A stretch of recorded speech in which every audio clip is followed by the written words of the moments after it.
Good afternoon.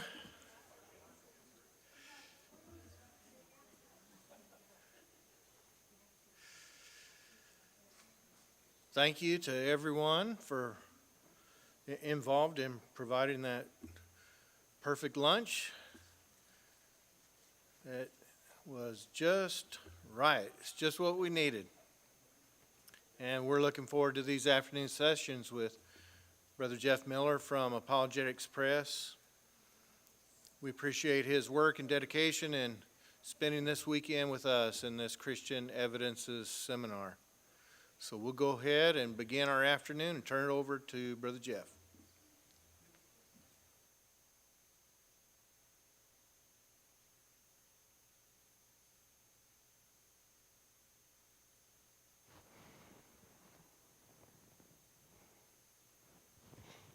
All right. So no napping, right? I'm sorry, I was talking to myself, yeah. I didn't know I said that out loud, okay. All right, so very different portrait here of the flood than maybe what we typically see depicted in pictures and drawings and so forth. Not a pleasure cruise. All right, continuing on. So on the same day that the waters began to decrease, the ark comes to rest on the mountains, plural, of Ararat, not the single Mount Ararat that is thought to, or that is named that today. But this is a mountain region, a mountainous region called Ararat at the time. And we're uncertain exactly where that is.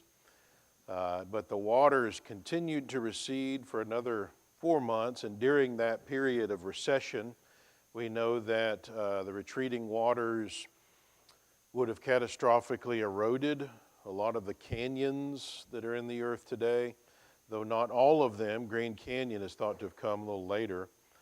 And after 9 months, on the first day of the 10th month, Noah could see the tops of various mountains. So these would have been the new mountains forming during the flood.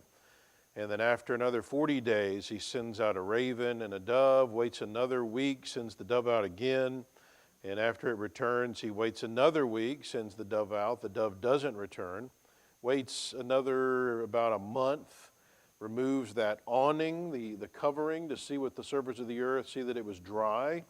And then after another almost 2 months, finally the earth is completely dry, and they leave the ark. So the timeline, as given in the text, is based on the Jewish calendar, which reckons time based on the lunar year, which is 354 days in a year. And so based on the text, a year and 11 days pass. And so when the conversion is made from the lunar to the solar calendar, we find that from beginning to end, Noah and the other passengers leave the ark after exactly 1 solar year, 365 days. And Noah and his family, 8 people, exit the ark, and from those 8 people, repopulate the entire earth. And so genetically, we all have a portion of Noah and a portion of his wife in our blood, regardless of our ethnicity. Now, whether or not the wives of Noah, Shem, Ham, and Japheth were part of Noah's family, we don't know. Were they sisters or cousins? Were they from other clans? Were they even from the Canaanite people, not the Sethite people? And if so, then that would potentially increase the genetic information from which we came. But we know we all came from Adam and Eve, but once you get to the flood, there's some other possibilities as to where it comes from. So the passengers from the ark exit the ark and find a completely different earth from the one that they experienced before the flood. It would be like getting off a spaceship on another planet or something. I'm sure it would have been totally different to them. Remember, Peter said the world that then existed perished, and this no doubt has a lot more meaning than we might typically think. This chart gives the lifespans of the patriarchs as recorded in Genesis 5 and 11, and notice the approximate 900-year lifespan before the flood, with the exception of Enoch and Lamech. And then you notice this gradual drop, this exponential decay in lifespans after the flood. And so the Genesis 11 genealogies, which pick up after the flood they're not worded exactly the same as the Genesis 5 genealogies. But this seems to provide some evidence for the fact that there's something very different about the earth now, and it's affecting even life longevity after the flood. And this probably has to do with a major environmental change that happens. And so size, health, life longevity all begin to drastically change in a proportional way to what's going on the earth as it's gradually calming down. And as further evidence of the major change that apparently occurred, Genesis 9 verse 2 and 3 tells us that the animals would begin to fear and dread humans, possibly indicating something different even about the nature of the animals. And then in verse 3, apparently linked with that statement about the animals, you have the first mention of God authorizing a carnivorous diet, which you would think would lead to animals fearing humans. But again, apparently, now humans at least are authorized now to be carnivorous. Humans may have already been eating meat before this point because humans definitely aren't obeying God. But at least at this point, it's authorized. The animals, as I mentioned, we have evidence in the flood layers that the animals are already engaged in some carnivory by the time of the flood. Another example of how different the world was would be the Ice Age or the Ice Surge or Ice Advance, depending upon which creation scientist you talk to. So we find a lot of evidence that a big chunk of the Earth's surface, the continental surface, was once covered with a lot more ice than it is today. In fact, 30% of the land was once covered with ice, as opposed to today, which is 10%. And so how do they know that it was once covered that much with ice? Well, we can observe glaciers as they expand and then contract and see the effects of that as they do that. And from those observations, we can tell that the glaciers of the north, for example, used to extend much deeper into the northern hemisphere. We find parallel striations, so scratches on the rock that stretch over miles and miles and miles of plains that come from the rocks and boulders within these glaciers that are under these glaciers. They are scratching the bedrock and even will sometimes facet the rocks from the glacier movement. And as these glaciers move, there are big piles of till and moraine that'll pile up along the edges of the glaciers as it's pushing material, and other material that drops out from below the glacier as it's moving. And then they'll contract the glaciers and leave this material from these glaciers. And so secular geologists today, they argue that there's been multiple ice ages over millions of years, as many as 50 different ice ages. But there's some major issues with the secular interpretation of the evidence for the ice ages. No single theory has been able to explain all of the evidence. So for example, why do you have all of the animal extinctions that occur? We've got 167 entire genera of large mammals that go extinct. And yet this only happens after the last of these 50 ice ages. Why do you have disharmonious associations where you have warm area animals like hippos mixing with the cold area animals like woolly mammoths during the ice age? They're not supposed to be together. Why is there evidence of wet deserts, areas that are now deserts, but when we look under the layers in the deserts, we find evidence that they went through periods of being very wet?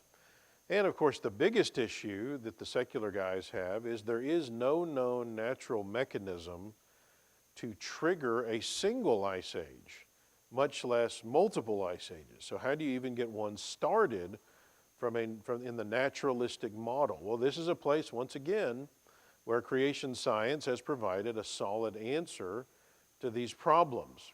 And in fact, the ice age would be predicted to follow the flood as based on the model that I showed for you this morning. It would be a necessary effect of catastrophic plate tectonics. And so the flood would have necessarily triggered an ice age. So modern creation science theorizes there weren't multiple ice ages. There was just one single ice age. We call it more of an ice advance rather than an ice age because an age makes you think of some long, long period of time. But we're thinking this is just a gradual buildup over a few hundred years. It's over by about probably 700 years, and it peaks at about the 500-year mark. So creation scientists would say that all of the evidence that meteorologists are using for multiple ice ages over millions of years fits instead into a single, one major ice advance that lasted for just a few hundred years. Now, what would be needed to start an ice age? Or you're thinking, well, it just needs to be colder. Okay, so we need our winters to be colder. That would do it, right? Well, actually, that would have the opposite effect. Because the colder it is in the winter, then the less moisture there is. There's more dryness. And so this gets at the root of why secular meteorologists can't figure out a trigger to get ice ages going within their model. There's three things you need. You need cooler summers so that the ice is melting less, more moisture so that the ice continues to build more from snow, and a persistence of those, those two things for a long enough period for the glaciers to grow far enough. Now, all three of these would have been effects of the flood. So according to catastrophic plate tectonics, you've got all this volcanic activity going on during the flood from all of this, the tectonic plates moving. So that's going to shoot a lot of material, volcanic ash and aerosols, into the atmosphere. That's going to block out solar radiation, which is going to make your summers cooler. Okay, which means the glaciers will grow in the winter and then they won't contract much in the summer. So they keep getting bigger. So today they grow in the winter and then they're contracting more in the summer. So they're getting smaller as we go. But during this period, it's doing the opposite.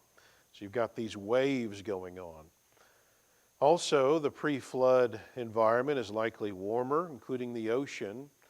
But then all this volcanic activity going on in the flood is heating up the oceans by several more degrees. All right, so what's that going to do? If you have warmer oceans, it means more evaporation of the oceans, which means to intense snowfall, especially when you get up towards the poles.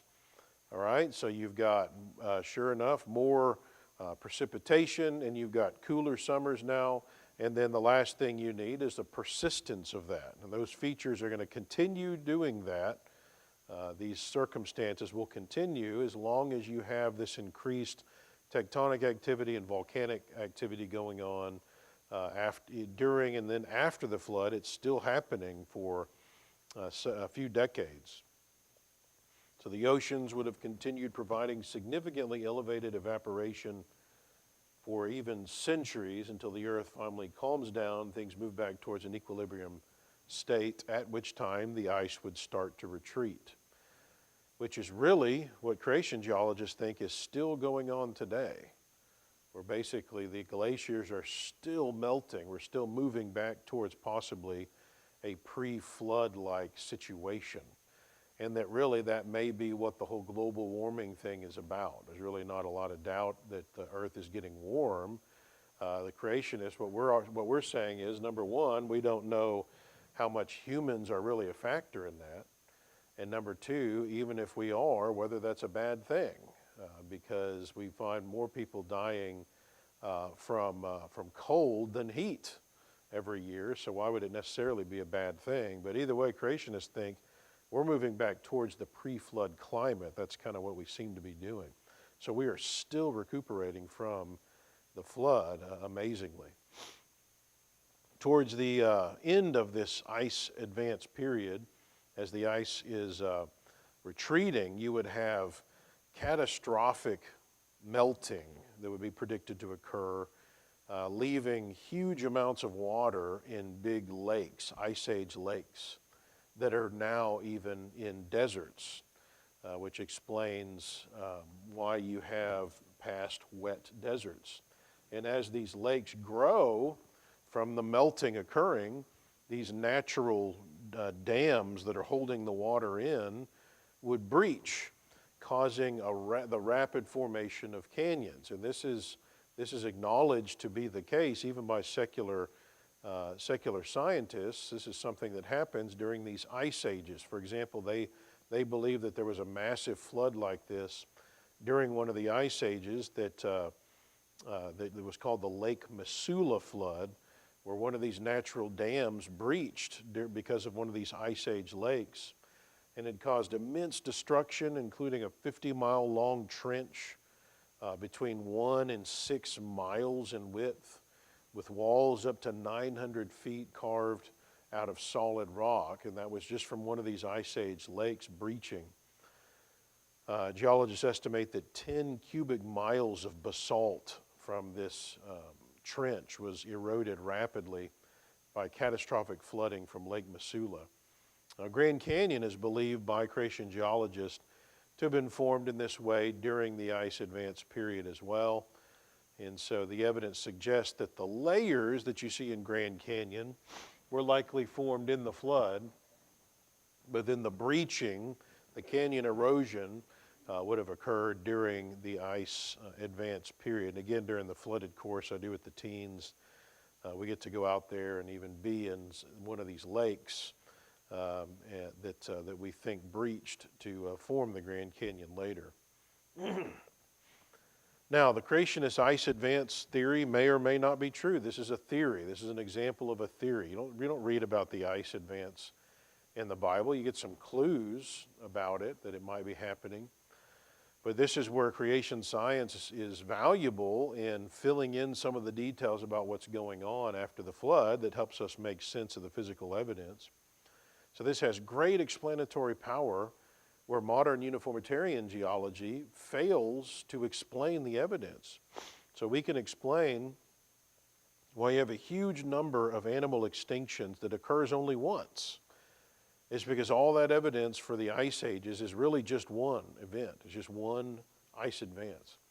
It explains the disharmonious association of the animals because you've got mild winters and cool summers, and so the animals don't have to be as sequestered. They're able to be relatively mixed. The evidence for wet deserts is explained by glaciers. Animal dispersions from Asia to America across the Bering Strait and across the English Channel in order to get into England. You know, how do you get animals to some of these remote places? That's explained by some of these ice bridges. The rapid formation of many of the canyons, the thickness of the ice cores in Greenland and Antarctica that we'll look at tomorrow. And of course, the biggest plus is that you have a clear-cut trigger to initiate all of this. This is a major plus of the creation model. The flood would be the trigger that would start this process, and it would be the trigger that would stop it as well. Now, all that may be interesting to you, maybe not, but while all that's going on, humanity is reproducing after the flood. I don't want to forget that. And not much is explicitly stated about this period immediately after the flood in the Bible. And in fact, when we look at archaeology, there's not even evidence of writing at all for some time. Genesis 10 and 11 gives genealogical information about those intervening centuries between what we think is the flood and then moving up into the ice advance before Abraham. And it helps us to see in the genealogies there which line from Seth went and repopulated which area of the world. But not much is known beyond that.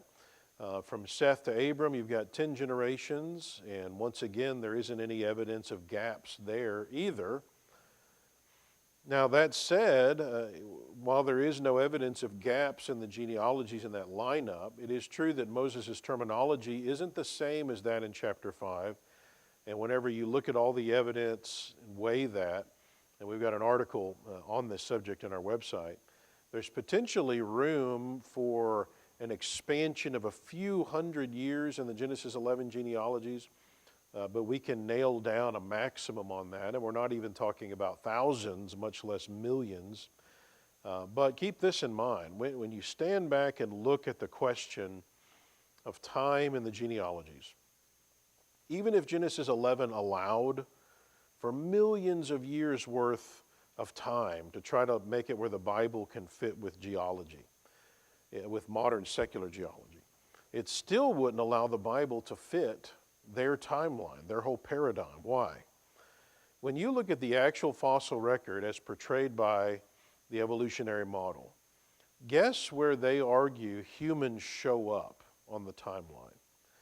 The genus Homo, which is likely the human fossil, shows up at the very top. Okay, this is, they would say, roughly 2 million years ago, based on the evolutionary time scale. Okay, now Genesis 5 and Genesis 11 are genealogies of humans. So squeezing time into those genealogies, where is that squeezing in time? Way up there. This is where the time is down here. This is where you got to come up with the time. It's before humans are on the scene. So the only way to try to get time to make it reconcile with evolution is you got to squeeze time in before day 6. And yet the Hebrew doesn't allow this. Hebrew doesn't allow there to be time squeezed in there, as well as other passages implied, like Luke 11:50 through 51, Mark 10:6.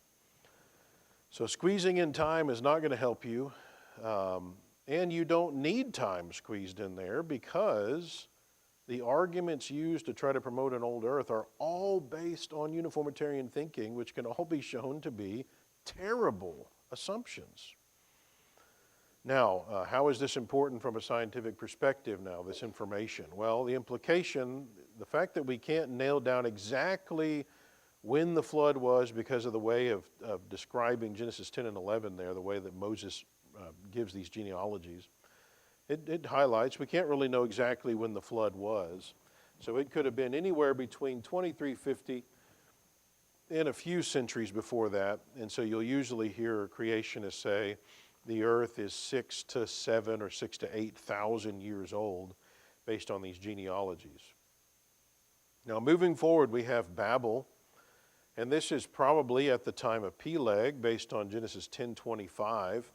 And so this could have been as early as 100 years after the flood, or a few decades later, based on the Genesis 11 genealogies. And so this would likely fall during the period of the ice advance, which might help explain humanity's reluctance to obey God and spread out beyond the Palestinian area there, or why God chose to step in when he did and force that to happen, to make sure the spread happens. But regardless, while there had no doubt been, like before the flood, there was probably, or at least potentially, a lot of human languages, other human languages. They all get wiped out, and all you have left is Noah's. And by the time of Babel, a century later, that's all you've got. We still only have one language at that point. And then the language divisions, of course, are supernaturally created, and the descendants of Shem, Ham, and Japheth spread out from Palestine. Now, notably, human fossils and the archaeological artifacts that document what humans were doing, they don't appear in flood or pre-flood rock layers. They only appear after the flood. Might want to ask about that during the Q&A. I don't know. We're not going to weigh in right now. So we've got some explanations as to what could be going on, but the important thing is you don't see pre-flood and flood human fossils. So archaeologists are studying the artifacts after the flood, what's going on, and they call this period of early human history, which we would say is actually not early human history. You might say it's early post-flood human history, but they'll divide that into the Stone Age, the Bronze Age, and the Iron Age. So the Stone Age would correlate to what we would say is post-flood, pre-Abraham, okay? So this would include your Ice Age. And then the Bronze Age would be Abraham to David, roughly 1000 BC. And then you have the Iron Age, which would be more like David to Cyrus, about 550 BC. And so we would correlate the Stone Age, especially with the dispersion after Babel and the Ice Age. So archaeologists looking at the artifacts that are being dug up in these post-flood sediments, which are few and far between. So much of it would be just decayed and destroyed by now. But they see evidence that humans were nomadic during this time period. They're called hunter-gatherers. They're moving from place to place. Why would that be? Well, they believe they were doing that for thousands of years until they evolved to the point where they were intelligent enough to start settling down and farming. We would explain the evidence differently. They were nomadic for a period of time because they're spreading out after Babel. God is forcing that. So after Babel, they're spreading out, filling the earth, and so they're nomads. So it wasn't that they weren't intelligent enough to farm or have houses. It's that they weren't allowed to stay put and build houses and cities and farm and develop that. They'd already made that mistake at Babel. And so they're spreading out and filling the earth because God required that. Now, keep in mind that many of the Native Americans, I say Native Americans, there's really no such thing. Even the Native Americans came to America from Ararat, from the Ark. So the descendants of Shem would have come over to North America, probably across the Bering Strait, and it just took the descendants of Japheth a lot longer to get here from the east, which doesn't happen until presumably hundreds, thousands of years really later, probably. But either way, the Indians that were encountered whenever the descendants of Japheth, the Europeans, get over there, they're also nomads still at that time. We're talking in the 1400s. And they also, many of them were not writing yet. And this wasn't because of lack of intelligence, but because they just weren't inclined to put down roots in one place yet. And so they're not staying put for very long, and so you wouldn't expect there to be cities or even houses. Instead, what you find, for example, is that they would stay in tents and in caves. And sure enough, cavemen are associated with the Stone Age, right? So people are finding shelter, temporary shelter, in caves. And again, this isn't because they weren't as intelligent, it's because they didn't have time to put down roots. Now, after a few hundred years, when they get spread out, they start settling, and so different types of archaeological artifacts start surfacing as humans start developing other technologies that had been lost, okay? So the pre-flood world would have had a lot of this technology. It gets lost other than what Noah and his sons bring with them on the ark, which is an interesting study in and of itself. So there's a lot of things that start becoming developed again that are useful for the kind of culture that then starts emerging there in the Bronze Age period. So it's during that time you start finding evidence of writing. So could humans write before that, during the dispersion period? Maybe some of them were. We would expect that they were certainly intellectually capable of that. I've even recently seen some papers where some of these, what they consider to be primitive humans during this period, they're realizing that even some of the drawings that are made in the caves are actually seem to be a form of writing, where they're communicating with other tribes that might be coming through and using the cave to tell them where the water sources and so forth in the area are. So they would come in temporarily, use the cave, make some drawings to tell the next guys, and they'd move on, which is exactly what I'd expect if this is what's going on after Babel, and people are just using it for kind of temporary sources of shelter. Now, again, keep in mind that the Native Americans of Northern America who weren't writing when the Europeans encountered them, they would draw pictures, but weren't writing in the way we tend to think of that. This wasn't a lack of intelligence, but they just had no maybe need to be able to have a written language. Now God, remember, He miraculously creates the languages, but He may not have at the same time given them the ability to write these new languages. So they may have had to develop the written forms of the various languages that God developed. Now, one final interesting point about the Ice Age here. When did Job live? Well, the Bible doesn't tell us, and there's a lot of debate about this.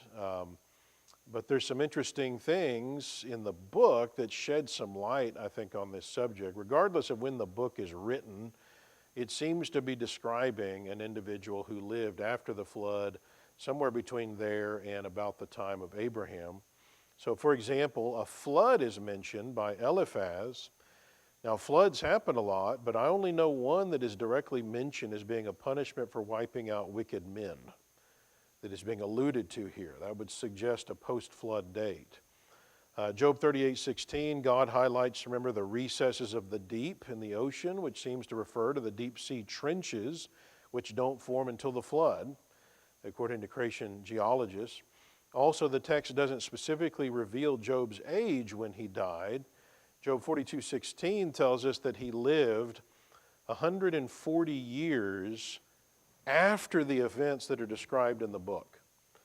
So how old was he when all that began? Well, he's old enough to have 10 apparently grown children, chapter 1 and verse 4, which suggests that he may have been 50, 60 years old already at that time or higher. So that would mean by the time he dies, he's at least 200 years old. And yet that age is described in chapter 42, verse 17, as being old and full of days, which would not have described Job if he lived prior to the flood, because that wouldn't have been considered, he was a young whippersnapper, if that's all as old as he was, right? They're living 900 years. So when we consider that Terah, Abram's father, he lived to be 205, Abraham lived to be 175, Isaac 180, Jacob lived 147, we see that Job's age would fit nicely around the time of Abram. Also, several names are mentioned in Job, which are likely named after individuals mentioned in the post-flood period in Genesis 10 through 36. And so that argues for Job living post-flood. And those same names argue for his living during the pre-Mosaic period in the patriarchal age, when those names are being used. Sources outside of the Bible also verify some of those names as being used in the second millennium BC around the time of Abraham. Also, no mention is made of the destruction of Sodom and Gomorrah and the cities of the plain, though it surely would have been known to the inhabitants of Uz. But again, the flood is mentioned in the book, as would be expected, and this suggests a pre-Sodom and Gomorrah time period. Also, arguing for pre-Mosaic patriarchal time, Job is described as offering sacrifices for his family, which is a patriarchal custom that occurred throughout the time before Moses, and his wealth is measured not in money, but livestock and possessions. And also, God talks directly to Job in chapters 38 to 42, which is something he did during the patriarchal period prior to Moses. Also, no mention is made of anything pertaining to the law of Moses or the events that were affecting the Israelites in Egypt or Canaan, even though Uz, where Job lived, is thought to be in that neck of the woods, which would suggest that Job lived pre-Moses. And in fact, his daughters are given an inheritance at the end of the book of Job, which wasn't customary during the Mosaic period. Also, a kind of money is mentioned, which dates back to the pre-Mosaic patriarchal period as well. And also, the style of the book matches other writings that date to the second millennium BC. So these and other factors suggest that the events of Job take place at the time of Abraham, and maybe even the writing of the book, possibly on the tail end of the Ice Age period. So with that in mind, it's interesting to note that cities are mentioned as existing in the book, chapter 15, verse 28. Now, interestingly, though there are no known cities in Ice Age layers, which are the Pleistocene layers in the geologic column, there are no known cities that appear there. Cities don't show up until the higher rock layers of the Holocene, which is where we think Abraham shows up, because the cities are clearly in existence by his time, because you have the 5 cities of the plains, for example, show up. But I could only find one reference to cities in the book of Job, which isn't really typical of other Bible books relating to historical accounts. So instead, lands are described, or people who eventually had cities or lands named for them, which again suggests an earlier period here. So Job might have lived on the tail end of the Ice Age and Babel dispersion, transitioning into the time period when cities are being planted, with his life perhaps overlapping with that of Abraham. Now, interestingly, snow and ice are also mentioned several times in the book, even though snow would have likely been even more rare in Uz than it is in Florida today, because this is even closer to the equator. So why would snow and ice have been such a hot topic in Job? Now again, this would fit with Job having lived around the time of the Ice Age. It would be more likely for him to see that. Now, assuming that is the case, that's when he's living, then the book of Job tells us a lot about the mindset of people at the time, as well as the animal kingdom that's described there in chapter 38 through 40. Including the mention of Behemoth, which most clearly and obviously matches a description of a sauropod dinosaur, and then Leviathan, which is apparently some kind of marine reptile, possibly a mosasaur, plesiosaur, something like that. So anyway, interesting stuff to go back and read Job with this kind of concepts in mind. All right, Daniel Dennett said the atheist agenda must be indoctrinated in children at the earliest opportunity, including teaching children that parents who do not believe in evolution are lying to their kids. You believe that? Niles Eldredge said, I maintain my conviction that the real battleground is in the classroom, and they have basically won the battle. It's over. So 87% of the kids in America or in the public school classroom where they are not allowed to be taught any of this stuff. It's only pure naturalism. And so the number of naturalists is on the rise. We're up to like 22% of our country now that believe just in strict, pure naturalism, atheism. And 4 out of 10 of our kids are leaving the church, of course, because they're learning all this garbage in school. This is a big deal. And we should take this very serious, and I would argue that maybe most of our missionary funds and efforts should be geared towards trying to reach children as much as we can before they get indoctrinated with stuff and get their heels dug in whatever worldview they're going to ultimately have, where it's going to be a lot harder to convert them at that point.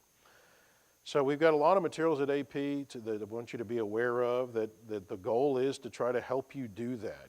Get material into the hands of kids where they can be taught the truth and molded from a young age. Creation cards for infants, lots of books that are learn to read type books that teach kids about the amazing design in the universe, things that show that evolution is false. We've got a learn to read series, an early reader series, and then our advanced readers.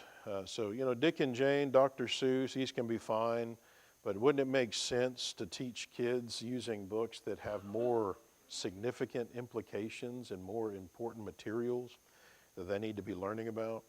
We've got rhyming books, teaching kids just basic Bible stories with rhyme. This is important. We've got a monthly scripture and science magazine for kids. If you're unaware of Discovery, this is a great tool to get subscriptions and get this into the hands of kids, where every month they're getting materials that teach them about the Bible, teach them about creation, teach them how to deal with apologetics issues, but on a very young level. Lots of activities and videos that go with these and so forth. Some congregations go ahead and get subscriptions for every one of the kids in their congregations. One congregation out in Oklahoma wanted to get a subscription for all the kids in their city, to get subscriptions sent to all the kids in their entire city out there in Wewoka. I don't know if they ended up pulling that off, but that was their goal. So, don't think just in terms of, I don't have kids. Well, do you have grandkids? Do you have nieces and nephews? Do you have neighbors with kids? I mean, think broad here about the importance of getting material into the hands of kids that you could be helping. I developed some worship notes, booklets to try to help kids get plugged in more in the worship so that they're not just kind of playing or whatever. they start learning how to get involved in the worship and different levels of these. Dinosaurs Unleashed is we've had this out for decades probably now, but we just in the last couple years overhauled this, updated it, expanded it. Really popular book with kids, teaching them not just about the cool dinosaurs that God designed, but even a lot of the evidence that shows that humans and dinosaurs coexisted. Dinosaur Field Journal is written like a field journal, as though you're a scientist that this guy's a scientist and he's gone around studying the dinosaurs and done sketches and so forth of them and tells about the things that he saw.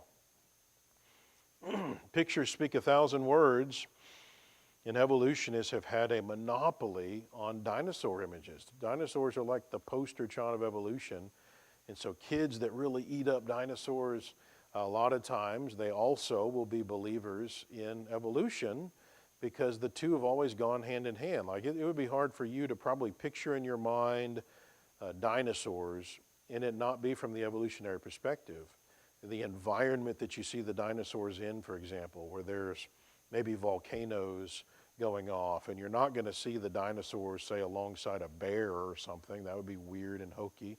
So we've even had members of the church that are creationists come up and kind of criticize us over some of the portraits that we'll have in some of our books that depict dinosaurs in environments that are different than what they have in their mind. And what you find is the reason they have different portraits in their mind is because they've been influenced by the evolutionists, even though they're not evolutionists. So once you strip the evidence you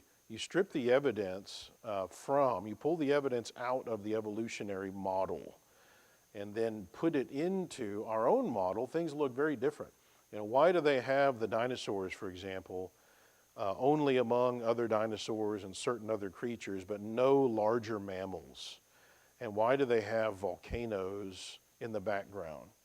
Well, the reason is because they're finding the dinosaurs in rock layers where there's only other dinosaurs, gymnosperm trees. You don't see a lot of the fruit tree. That's why you don't see dinosaurs in their pictures with like apple trees and stuff. We have different kinds of plants found in those layers. And there's a lot of igneous rock, which comes from volcanoes. So they know there's a lot of volcanic activity going on when they live. Now, our perspective would be we totally interpret that differently. The reason there's a lot of igneous rock there is because they're being buried in the flood. And in the flood, there's a lot of volcanic activity going on. This is not so what you see where they die in the fossil record is not how they lived before or after the flood. That's a totally different portrait you would need to draw.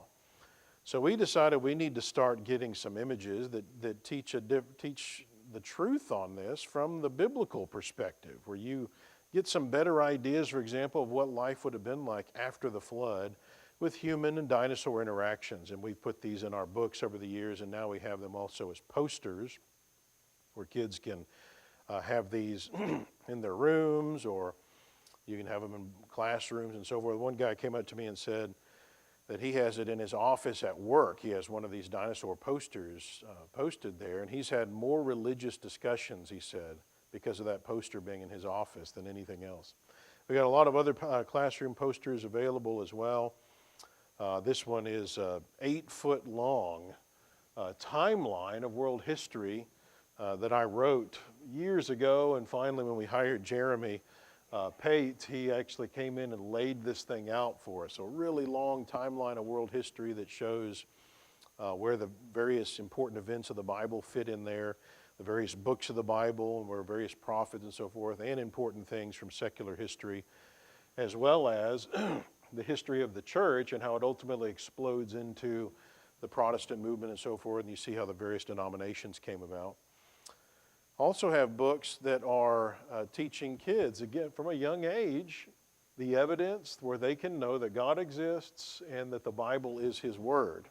Again, getting them taught from a young age, this isn't just a blind faith. We know about God and the Bible from the evidence. Wonders of God's Creation is a really neat book showing a bunch of the cool creatures that God has designed that defy evolution.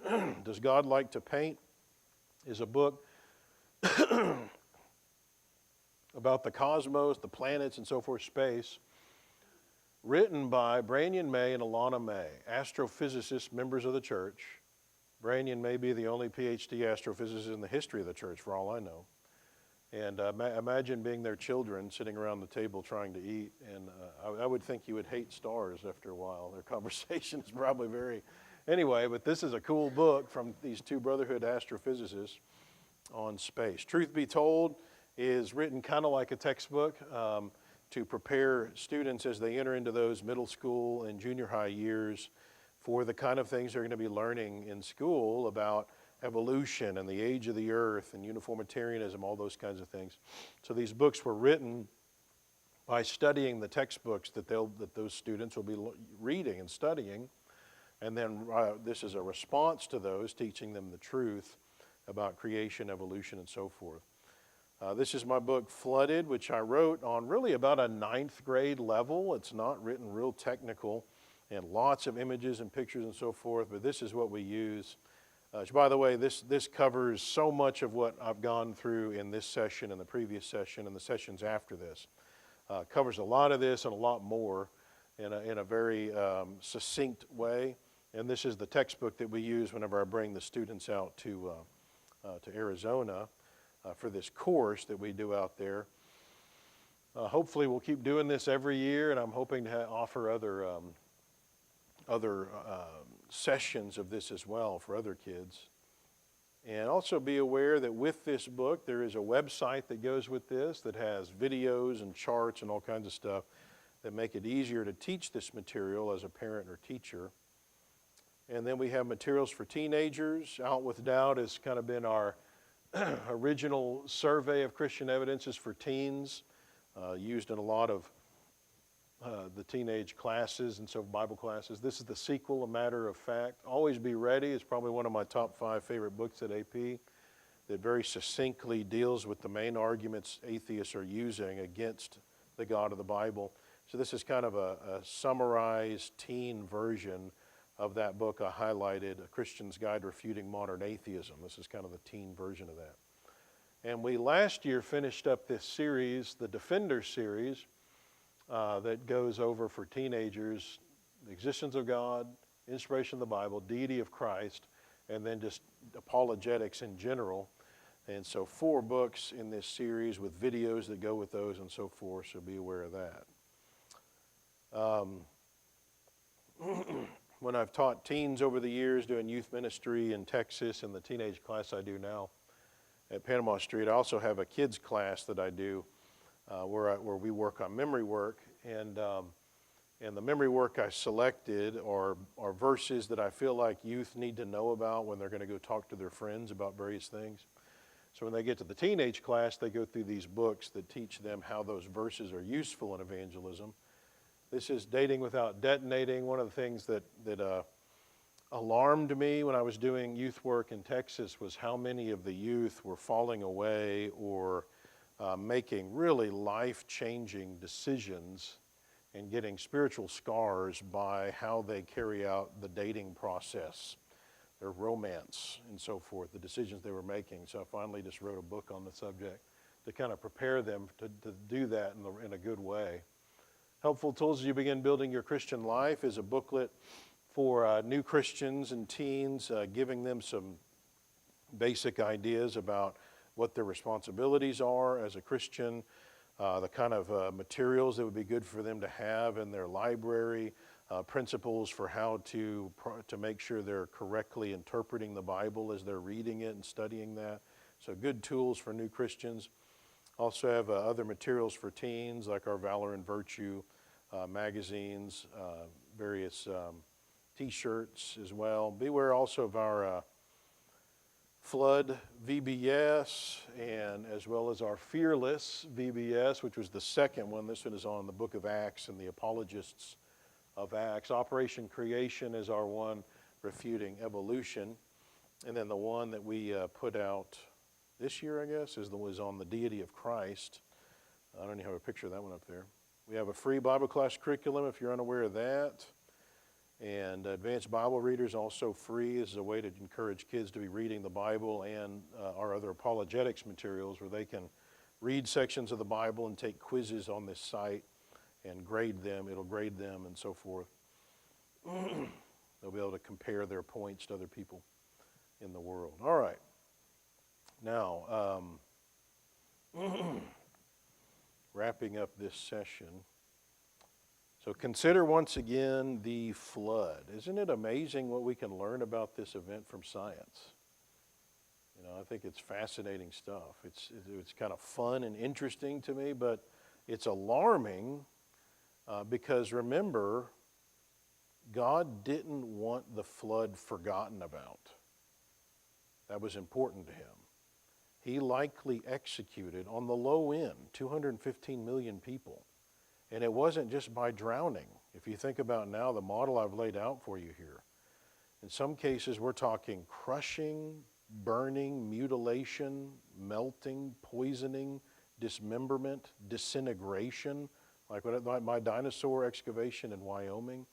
The creatures they're not just being killed and buried, they're exploded into bits and pieces all over the area, over the power being unleashed, for example, as the mountains are forming. They're being crushed by meteorites, covered and burned and melted by lava, flattened and disintegrated from seismic activity, eroded to particles by the power of these mega tsunamis, swallowed by the earth if they happen to be at a subduction zone, stampeded and eaten by animals, poisoned by toxic fumes and from water that has sulfuric acid. They're being burned from that. This is alarming, what's going on. This is stuff going on. So the flood tells us things about God. What does it tell us? It tells us his power, but also his feelings about sin. His concern also, so his feelings about sin, but also his concern for his people and the lengths to which he'll go to keep them safe, but also how his wrath is unleashed on sin. You know, the people that are striving to live righteous lives, he'll make sure they're taken care of, but he will unleash his wrath. It's just a matter of time. He'll be patient to a point, and then he unleashes terrible things. He always has. Throughout the Bible, we see it. And Jesus called the attention of his audience back to the flood. Remember Matthew 24. As the days of Noah were, so also will the coming of the Son of Man be. For as in the days before the flood, they were eating and drinking, marrying and giving in marriage. They're not too worried about anything that's going on. They're just going on thinking that everything's going to be fine. Until the day that Noah entered the ark, they did not know until the flood came and took them all away. What a 4 words stated here that have huge implications about what really happened here. And so also will the coming of the Son of Man be. This is no little thing to be forgotten. It's important, is it not, to study the works of the Lord, like the flood. This is crucial that humanity not forget the significance of the flood, and yet they have. Isn't it amazing that the rainbow is supposed to be this reminder of this event, and it has now been pirated and turned into a representation of the exact opposite. It is now a symbol for the kind of behavior that no doubt God was punishing. The world has totally forgotten the truth on this. The flood is a physical depiction of how God feels about sin and the fact that he is a holy God that will not stand sin. When we see a high mountain that looks so beautiful, we can't forget really why that mountain exists. The flood is a reminder of a holy God and the necessity of humans to repent if we don't want to upset him. It's a reminder that judgment can always be right around the corner when we least expect it. But again, it's also a reminder that God, what he'll do for those that really diligently seek him. The divine long-suffering waited in the days of Noah while the ark was being prepared. He waited. There's the patience of God for decades, in which a few, that is 8 souls, were saved through water. There's also an antitype which now saves us, baptism.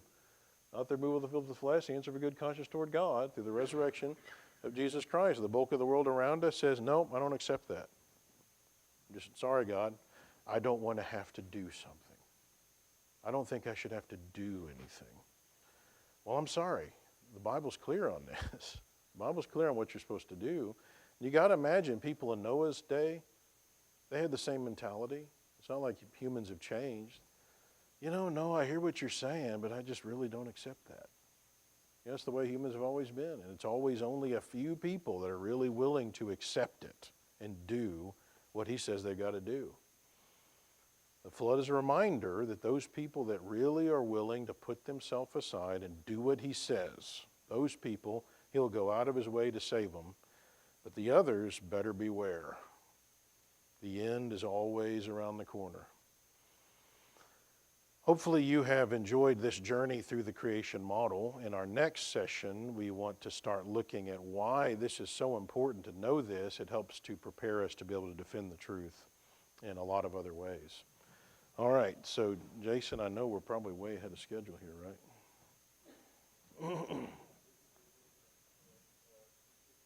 2:15, all right, very good, 2:15. Thank you for your attention.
Okay.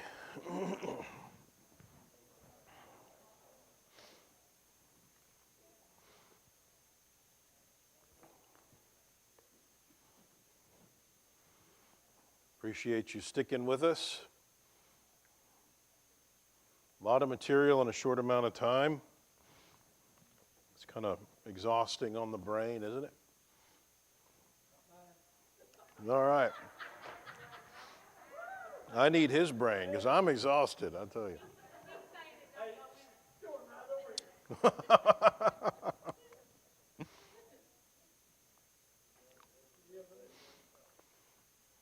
Okay, so we have one more session, and then the Q&A will be the session after this. So be thinking about any other questions you might have that we can cover during that session. So evolution and the Big Bang are the big components of the story that naturalists believe explains our existence, the naturalistic model. So they are the primary parts of their model, the scientific explanations of what they think happened throughout the history of the universe. Now, our model, the story of what we believe happened historically and scientifically, the creation model, is obviously very different. So what we've seen to this point is that the biblical creation model, the framework that helps us to understand the universe, we consider, for example, creation and the flood and the implications of those events, just how significant it is to make sure you get those concepts if you want to make sense of everything around us. So the next question is, can that model, as I've described it, that framework for viewing the universe, can that explain the evidence from science and history? Does it harmonize with the evidence? And can it withstand scrutiny? So can the creation model be defended as we're told to, 1 Peter 3:15? And so now we want to look at those concepts in this session and the session tomorrow. And so these sessions will highlight why the previous ones are important to have laid out in your mind, because that underlying framework will give you what you need to respond to the critics. So we'll keep pointing back to various aspects of that model as we go through the material in the session tomorrow. So in this session and the one tomorrow morning, I want to use the Bill Nye Ken Ham debate as kind of our example to show that the creation model can withstand scrutiny. So raise your hand if you saw this debate. I'm curious. Nobody, huh? This was a debate that occurred 10 years ago, February. It was 10 years ago, where Bill Nye, the pseudoscience guy, squared off against Ken Ham in a debate specifically over biblical creation. And so he tried to make the case that biblical creation doesn't fit the evidence, has got some major problems. And Ken Ham, who was the Answers in Genesis CEO, Answers in Genesis is probably the largest of the young earth creation science organizations, and they're denominational, but Ken Ham, tried to defend the creation model. And he did fine the first half of the debate. The second half of the debate, when Bill Nye was able to just kind of open the floor and start asking questions, he asked some great questions that Ken Ham did not deal with. And it made it look as though the creation model can't withstand scrutiny very well. And millions of people watched that debate, so it was kind of concerning. But one of the points that Bill Nye brought up multiple times in the debate, several times, that Ken Ham never dealt with, was this question of predictions. He said, so far, Mr. Ham and his worldview, the creation model, does not have this capability. It cannot make predictions and show results. The big thing I want from you, Mr. Ham, is can you come up with something that you can predict? Do you have a creation model that predicts something that will happen in nature? And remember, we're not talking about predictive prophecy here. We're talking about if you develop a theory, like let's say I believe that there is an invisible force that attracts, kind of like a magnet, it'll attract smaller masses to through the larger masses. And so I'm going to call this theory, gravity. Okay, now if my theory is a legitimate theory, I should be able to make predictions and carry out experiments that help to validate my theory. So I say, well, so if gravity is true, then I should be able to drop this remote and it'll get sucked to the ground, because the ground is this massive mass that will attract the smaller mass. And so I can do an experiment that helps to validate my theory. And if my theory's wrong, so if the remote starts floating, then I know I've now falsified my theory. I've shown my theory's not right. Now, if it actually does what I think it should do, it doesn't necessarily prove the theory, but it provides support for it. So this is an argument that is used by evolutionists, that creationists can't make predictions and actually do science with what our model claims. And hopefully you've already seen that that's just not true. That actually just showed ignorance on Bill Nye's part. We're able to make predictions and have done so many times over the years. And so after seeing that debate, I just went ahead and took about an hour to jot down like 30 predictions. And by the way, I have an article, this was on our website, and I think I have copies of it for free back there on our table too, where I just made a big list of predictions that creationists would make based on the biblical model that have been verified in nature as we've gone through the evidence, and it supports creation. Now, I'm not going to plow through. A lot of these I deal with more in depth in the evolution seminar, and I just don't have time to cover all of these, so I'm going to be selective about what we cover.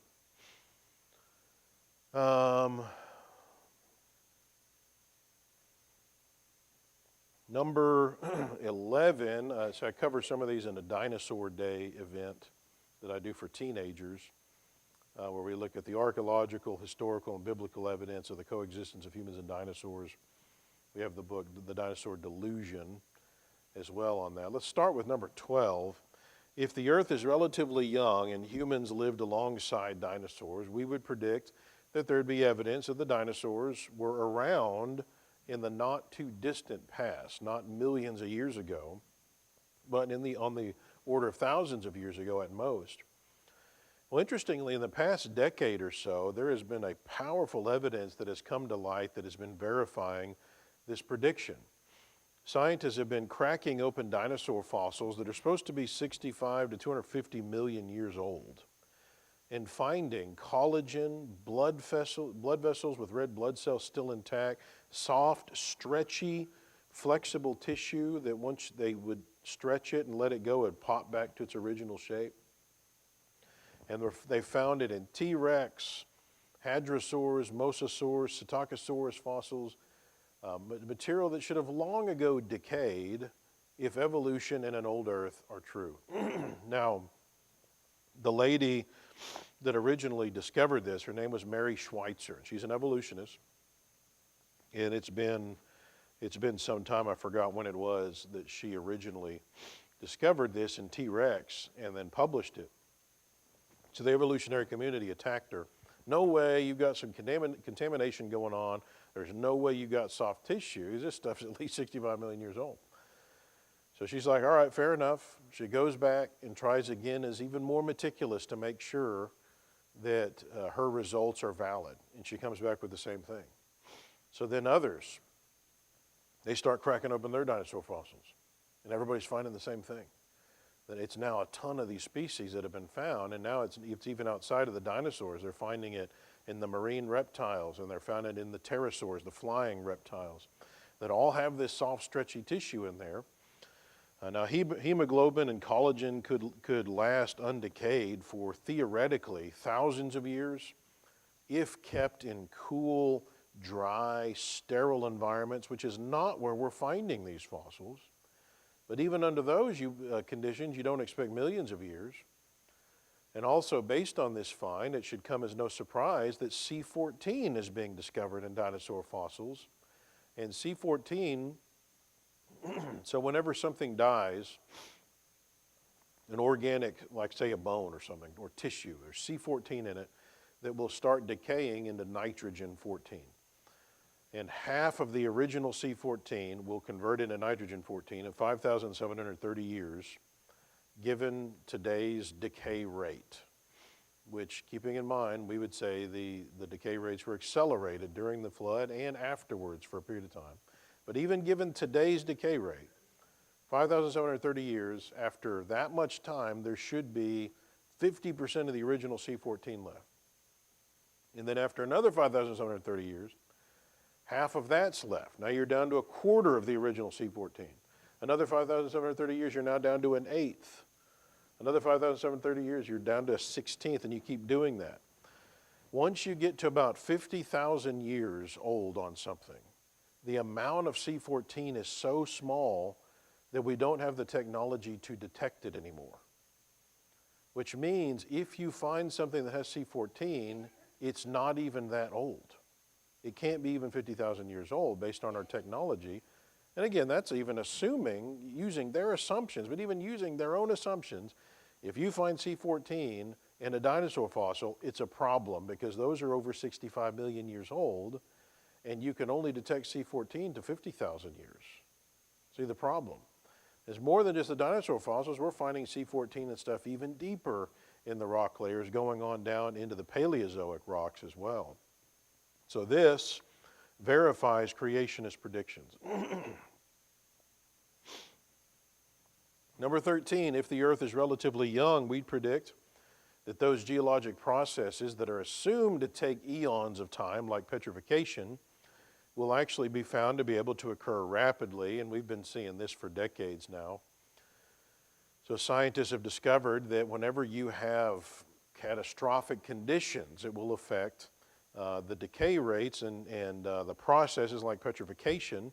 For example, this is one example. 2004, 5 Japanese scientists published their research on petrification in the journal Sedimentary Geology, and they were studying some mineral-rich acidic water from the explosion crater of the Tateyama volcano in central Japan, and water runs over the edge of this volcano, and some wood had fallen in the path of this mineral-rich volcanic water, and they know that it petrified the wood within 36 years. And so they're like, wow, that's pretty fast. So they started doing more intentional experiments with this by putting wood into the path and watching what would happen. And so they figured out that silica petrification could occur in only 7 years. And also the same year, a paper was published on rapid silicification of plants from Yellowstone. And they found within 11 months, they were already had enough silicification that the plant tissues were stabilized against collapse and the plant structure was replicated. So again, this is exactly what we'd predict. If you have catastrophic situations like volcanoes, then that is going to accelerate processes that have long been argued to be evidence of an old Earth. Other processes like that, coal, oil, and diamonds were once thought to take millions of years to form, but scientists know they don't always take a long time. In the laboratory, we're able to form these very rapidly on the order of days, hours, even minutes in some cases, with heat being the primary requirement, and volcanic clay accelerating the process as well with moderate pressure. So all of those, heat, clay, pressure, would have been prevalent in the flood model. The 1980 eruption of Mount St. Helens verified the fact that catastrophic activity will create the environment necessary for rapid coal production. So again, we would say the conditions would have been perfect for that whenever you've got volcanoes all over the place forming coal rapidly. Oil as well, scientists have discovered it doesn't necessarily take millions of years to form oil. They can be formed rapidly in laboratories, but also in nature. The Guaymas Basin, which is a trench in the Gulf of California, has a 1,500-foot thick layer of material that's been deposited by billions of tiny organisms, and hot geothermal waters move through this ooze, and it's being rapidly converted to oil and natural gas as it does that. Diamonds are thought to be millions or billions of years old, but again, scientists are regularly discovering C14 in them. And so C14, again, should be totally undetectable once you get to about 50,000 years based on the current decay rate of carbon-14. So none of these things are as old as scientists have argued. Diamonds are thousands, not millions of years old. All right, number 14.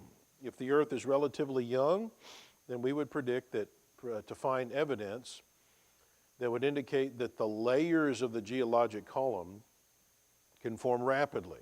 So sediment can be deposited and then lithify rapidly. Okay, because, for example, if you go to Grand Canyon and you look at all the layers there, you've got the bulk of the entire Paleozoic record that is down, let's say, about a half a mile worth of material, maybe 3/4 of a mile. Okay, that's been deposited over about 250, 300 million years is what they would say. So that material had to be gradually deposited over that amount of time. That's a lot of time worked into a relatively small amount of deposit. So that material is gradually being deposited slowly and then lithified. There'll be periods where there's erosion going on instead of deposition, and then it'll deposit more and then erode more, and it's doing that throughout time. So they would say the geologic column is evidence of millions and millions of years of deposition and erosion and lithification. Well, we would say, no, this is all catastrophic, and we'd expect to find evidence that that is what's going on in the geologic column. And as just one example, polystrate fossils are a great example of why this is not a good argument. This is where you have a single fossil that cuts across multiple layers, multiple strata, like, for example, this tree or this tree. So if these layers take millions of years to deposit all these individual layers, and then where you've got some periods where there's erosion going on in between the layers, and then more gets deposited, and then they finally lithify, then what would be the implication here? Well, this tree had to have been totally dead and sticking up out of the ground as more material is slowly burying around it, and then you'd have erosion that should shave all of this off. That doesn't happen. Instead, the sediment continues to pile up over hundreds of thousands of years and finally lithified. No, that's irrational to think that. All of this material had to have been deposited rapidly with that wood in there by some kind of massive mudslide, for example. So that perfectly fits what we would argue. Trees have been found this way, but also calamites, which are like a very fragile pre-flood plant, catfish, and then a famous one is a 80-foot-long baleen whale discovered in California. So just one example of polystrate fossils shows that the sediments don't take millions of years to accumulate and lithify. Number 15, secular geologists argue that uniformitarianism is true, although there is some movement away from a belief in strict uniformitarianism.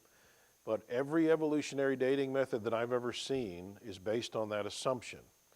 They assume that whatever's going on today has always been that way in the past. Constant erosion, constant nuclear decay, constant movement of the plates, constant dissolving of caves, whatever it might, constant accumulation of ice or material at the base of lakes called varves, lake varves. It's all based on the assumption of uniformitarianism. That can easily be shown to be a terrible assumption. We've got processes going on today even that refute uniformitarianism, that don't stick with the normal process that they make their assumptions based on. So for example, we would predict that to be the case like with canyon formation, that they don't happen always in a uniform way. March 19, 1982, there was a small eruption at the summit of Mount St. Helens. It caused a massive mud flow, and within a single day, a 20-mile-long, 140-foot deep canyon was carved, shown on the screen here. This completely destroys uniformitarianism. So if uniformitarianism were true, you've got this little stream going through here, you would assume, well, okay, this stream is coming through here, eroding this canyon, and so it would take thousands of years for it finally to erode that based on what we see happening today. Well, the problem is what we see happening today is not what happened to form the canyon. We know that. There was a catastrophic event that occurred that significantly accelerated this process. And so this has been called the Little Grand Canyon. It appears to be a 1/40th scale model of the Grand Canyon. I mentioned the Lake Missoula flood from the Ice Age, where water breached an ice dam. 500 cubic miles of water was released. This is 10 times the combined flow of all the rivers in the world. Released in 2 days, it destroyed 16,000 square miles of terrain and cut hundreds of feet through solid rock in 2 days, creating canyons, carving 50 cubic miles of earth. Number 16, if the earth is relatively young, but evolutionary dating methods argue that it's old, we would predict evidence would come forth that would indicate these evolutionary dating methods have flawed assumptions, like, for example, about nuclear decay. And that evidence, again, is more and more becoming readily available. Evolutionary dating methods are based on at least three fundamental assumptions that each have major problems when we go look at the actual empirical evidence. And each of these can be shown to be unreasonable, and we have a book that we sell called The Young Earth. I think I might have a copy back there, where I go into this more in depth, and I do that in my evolution seminar as well. But let's just look at one of these for the sake of time. One of the assumptions is that the nuclear decay rates of the elements have been constant throughout history. So if you see, let's say you've got a rock that has uranium, okay? Uranium, we know, over time breaks down, second law of thermodynamics, it's decaying. Uranium breaks down into lead, okay, and there's a process that it does that. So it has what's called a half-life.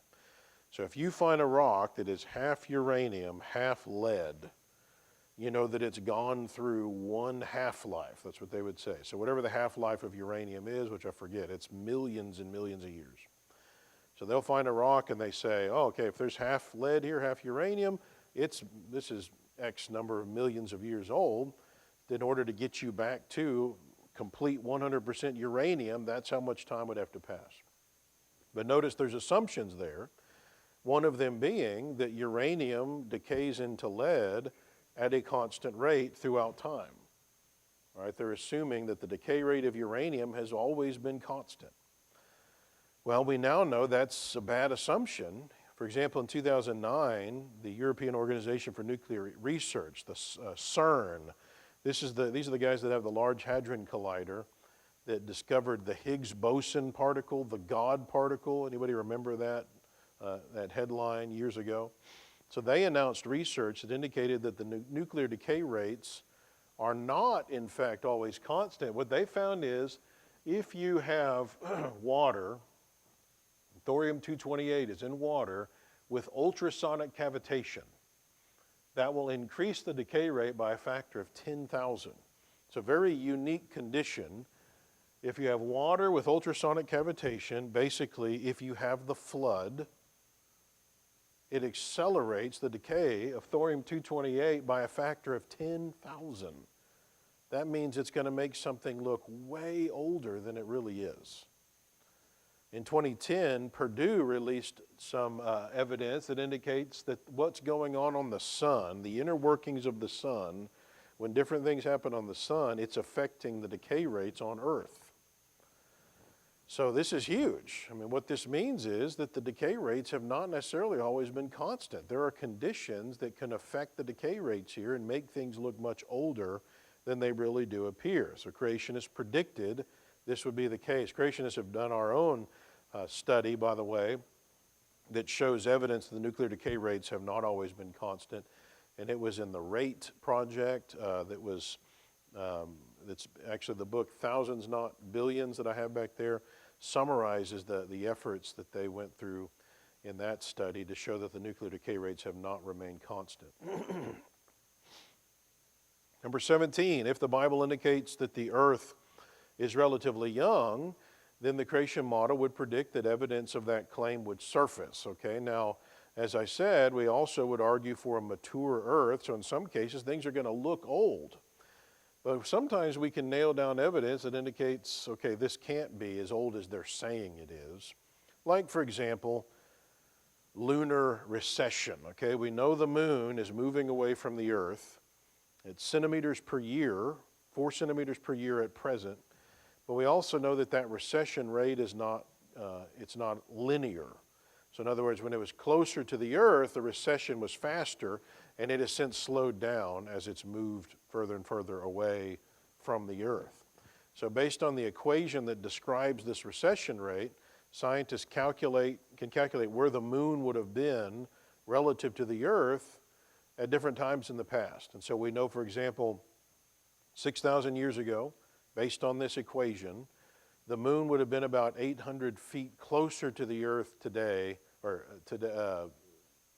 back then, than it is today. 800 feet closer. And that wouldn't be a problem for the earth, right? If the moon is been doing that for just 6,000 years. The problem is they claim the moon is 4.5 billion years old. But using the equation, 1.5 billion years ago, the moon would have been touching the earth. It would have been that close. So it is physically impossible for it to be older than that.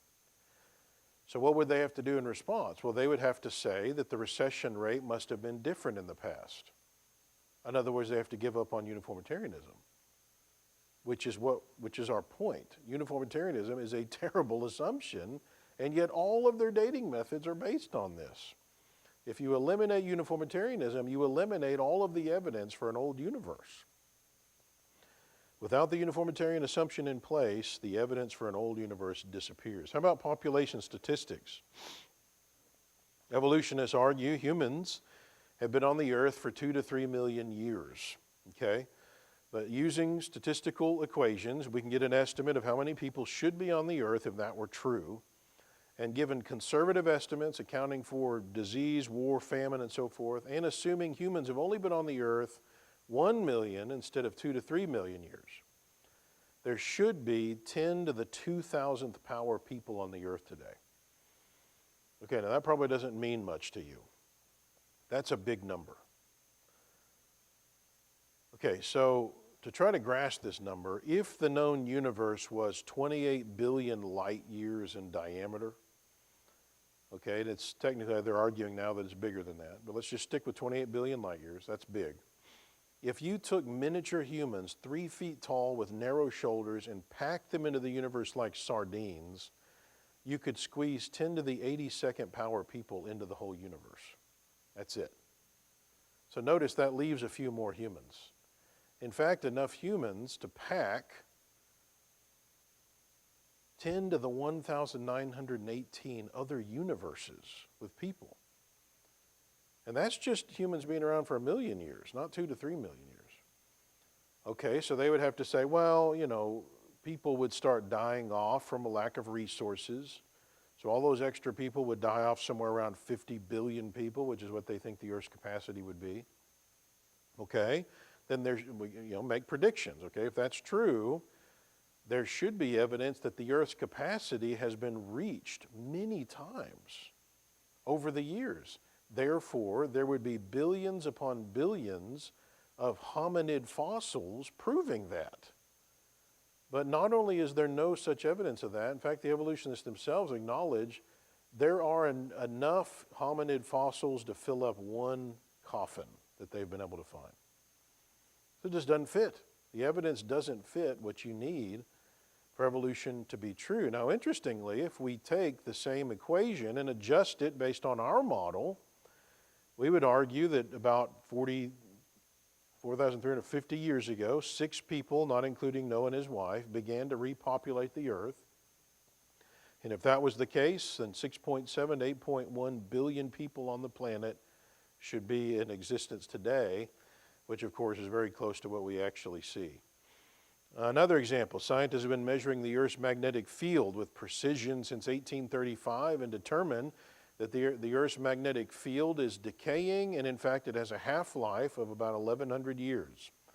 So again, if we use their assumption of uniformitarianism, and we calculate back in time and we double the Earth's magnetic field intensity every 1,100 years, you get to a point 30,000 years ago.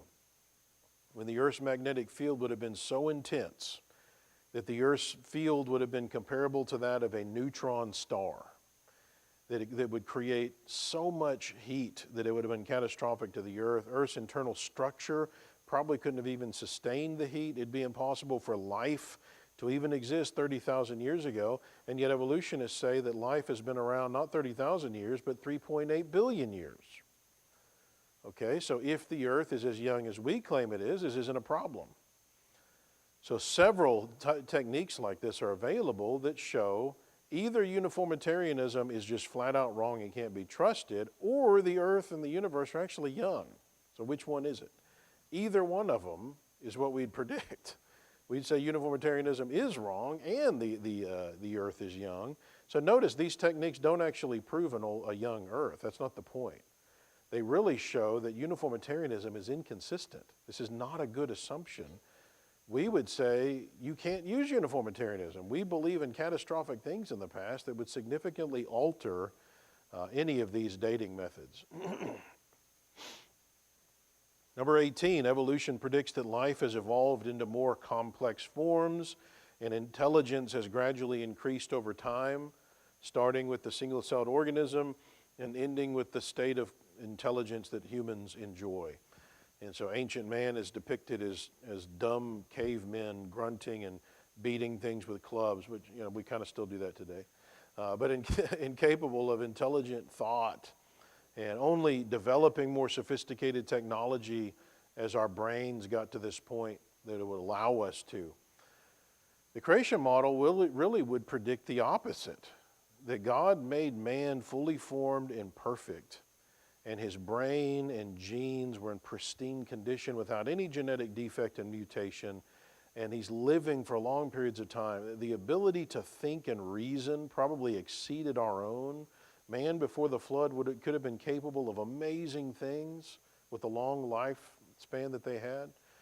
The Bible, in fact, verifies humans are extremely intelligent. They're already building cities by the time of Adam's grandson. And they're apparently also using tents, keeping livestock, playing and designing musical instruments, working with bronze and iron.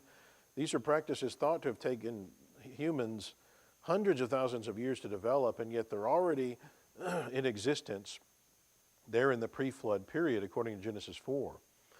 So the evolutionary model would predict this continual advance, this increase in human advancement, intelligence, and enlightenment as we evolve. Now, we would predict that advancement doesn't really have to do with intellect or intelligence. Entropy plays a big role. As the human genome continues to degenerate, our bodies and brains are just not capable of doing what they would have been capable of thousands of years ago.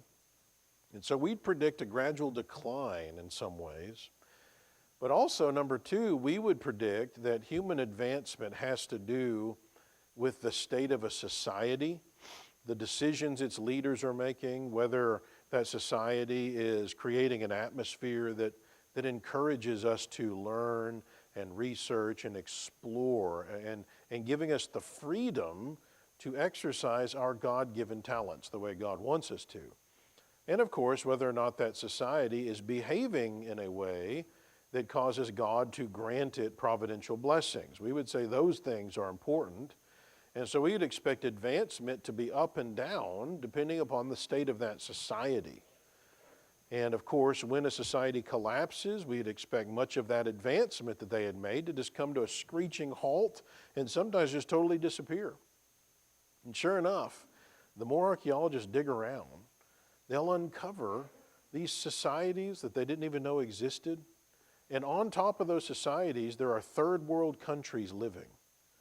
And yet in the layers right below them, in the same place, there are these advanced societies that were doing things way more advanced than the people living on them. And the technology was just lost. It was gone. So it didn't have any,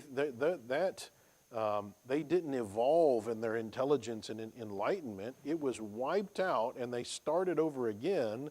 And the people living on top of those layers are less intelligent from that evolutionary perspective. Really, it doesn't have to do with intelligence, right? It has to do with technology and the blessings that they've been granted that are based on other things. So whenever we're digging around, we're finding advanced architecture and structures that are many times still a mystery as to how the ancients were able to create these. And these kinds of things have been found all over the world in countries all over the place. Ancient boats that are able to hold many people that go all the way back to right after the flood.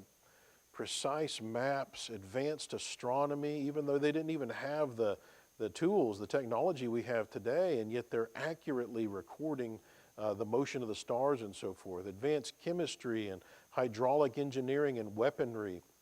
Solid evidence indicates the Nazca people of Peru, flourishing 2,000 years ago, were already able to perform successful skull surgery and relieve pressure on the brain from battle wounds. And again, that technology was lost. And then we run across evidence that they were able to do that 2,000 years ago. They were able to build a sophisticated system of aqueducts, many of which are still functioning today, called puquillos, that are 2,000 years old. Ancient towers and ziggurats and pyramids have been found all over the world, abilities which societies had, and then the technology often disappeared with the collapse of that society, only to be uncovered by archaeologists hundreds or thousands of years later. And interestingly, a lot of this technology, when you think about what the pre-flood world may have been capable of doing, who knows what all they were doing? Depending upon what your craft was, it was all wiped out, and the only technology from the pre-flood world that you would expect to survive would be whatever Noah and his family was able to do. So sure enough, in the layers immediately after the flood, you find evidence of advanced marine engineering and advanced civil engineering pop up immediately. It's like, how did they know how to do this stuff? Well, I would argue that's evident. That is pre-flood technology that survived. The rest of it's wiped out, but Noah and his boys and their wives, who knows how much even the wives were involved in any of this technology, they kept that alive, and it flourishes in the post-flood world. The Nazcan people, again flourishing some 2,000 years ago, drew these enormous precise pictures that are called geoglyphs on the ground. These were actually featured in the fourth Indiana Jones movie. Now these pictures are so enormous that they weren't even discovered, many of them, until we could fly over them. So these are massive. So these are roads. You can see like these little lines, these are roads cutting through there. And they have these enormous geoglyphs that will extend for miles. And we're trying to figure out how in the world did they do that and why did they do it? Nobody's for sure. And some people have theorized that they had the ability to use hot air balloons or something and fly over these. Or nobody knows. But this is advanced technology. We have evidence that for the 1930s, archaeologists discovered these ancient batteries that people in Baghdad had figured out how to make back in 250 BC. 2006, the New York Times ran a piece announcing the discovery of ancient Peruvian canals. They were being used for irrigation farming, and they're thought to go back 4,000 years or 5,000 years. So all the way back to the time of Abraham. And Craig Morris of the American Museum of Natural History said their use of slope and management of water flow shows again that ancient people were a lot smarter and more observant than we often give them credit for. Humans have always been intelligent. And again, the creation model would predict that that has always been the case, even in ancient times. Now, it's true, we have a lot of advanced technology today that we don't think has existed in the past, although, again, who knows what was available in the pre-flood world. But just because we have advanced technology, does that mean that humans have gotten smarter? If you think about the primary discoveries that have sparked the technological progress we've experienced in the last 200 years, things like discovering how to harness electricity, telephones, the internal combustion engine in airplanes, and microchips. A lot of these huge, important discoveries can be traced back to individuals who either accidentally stumbled across a discovery or designed something after hundreds of trials and errors. It really didn't have to do with being more evolved and super intelligent. Now, after we make a discovery, humans are really good at building on that discovery and inventing new things, especially if we can communicate with other people all over the world, which made it so important when we developed communication ability. That's made it where we could explode in our abilities technology-wise because of the potential for discussing things and communicating and building on previous discoveries. But the primary discoveries themselves that spark the technological rise are often lucky breaks, or as we would see it, providential blessings. Like our country has been very significant in the boom in technology in the entire world, and it came down to, I would argue, the moral state of our country, especially during the first 150 years or so of our existence. If the pre-flood world had stumbled across something like electricity, then who knows what they would have been capable of doing and building on when you keep in mind how long these people are living. So imagine if you took your craft that you do, that you've done all your life, and, let's say you've done it for 50 years. Now you add on to that 800 more years of doing that craft. How good do you think you would be at it? And who knows what else you'd be able to do with it? I mean, if you happen to be a carpenter, you think you're going to be happy building cabinets for another 800 years? You're going to be building who knows what with those abilities. And so that's the kind of way we have to think in terms of creation, what these guys could have been capable of. Number 19, the Bible mentions giant humans. Okay, so we would predict there'd be evidence that that's possible and that there have even been giant humans. So is this a hokey idea? Are giants a mythical idea? Well, apparently not, according to evolutionists. The Popular Science podcast put out by the Cambridge University, they had an interview with Lee Berger in 2007. Lee Berger he's a pretty famous paleoanthropologist over the last 20 years. He's at University of Witwatersrand, South Africa, and he's the one that discovered Australopithecus sediba and Homo naledi, which are probably the two big fossil finds of the last 20 years. And this group had this opportunity to visit his fossil collection at his university there in South Africa, where he's a professor, and they discussed the fossils of the museum. So in the article following the interview, Chris Smith, the editor, said, one of the most interesting things that the fossil record reveals is that we went through a period of extreme giantism. These were people routinely over 7 feet tall. They were huge. Berger says, you probably heard the myth that ancient humans were tiny, and some of them were tiny.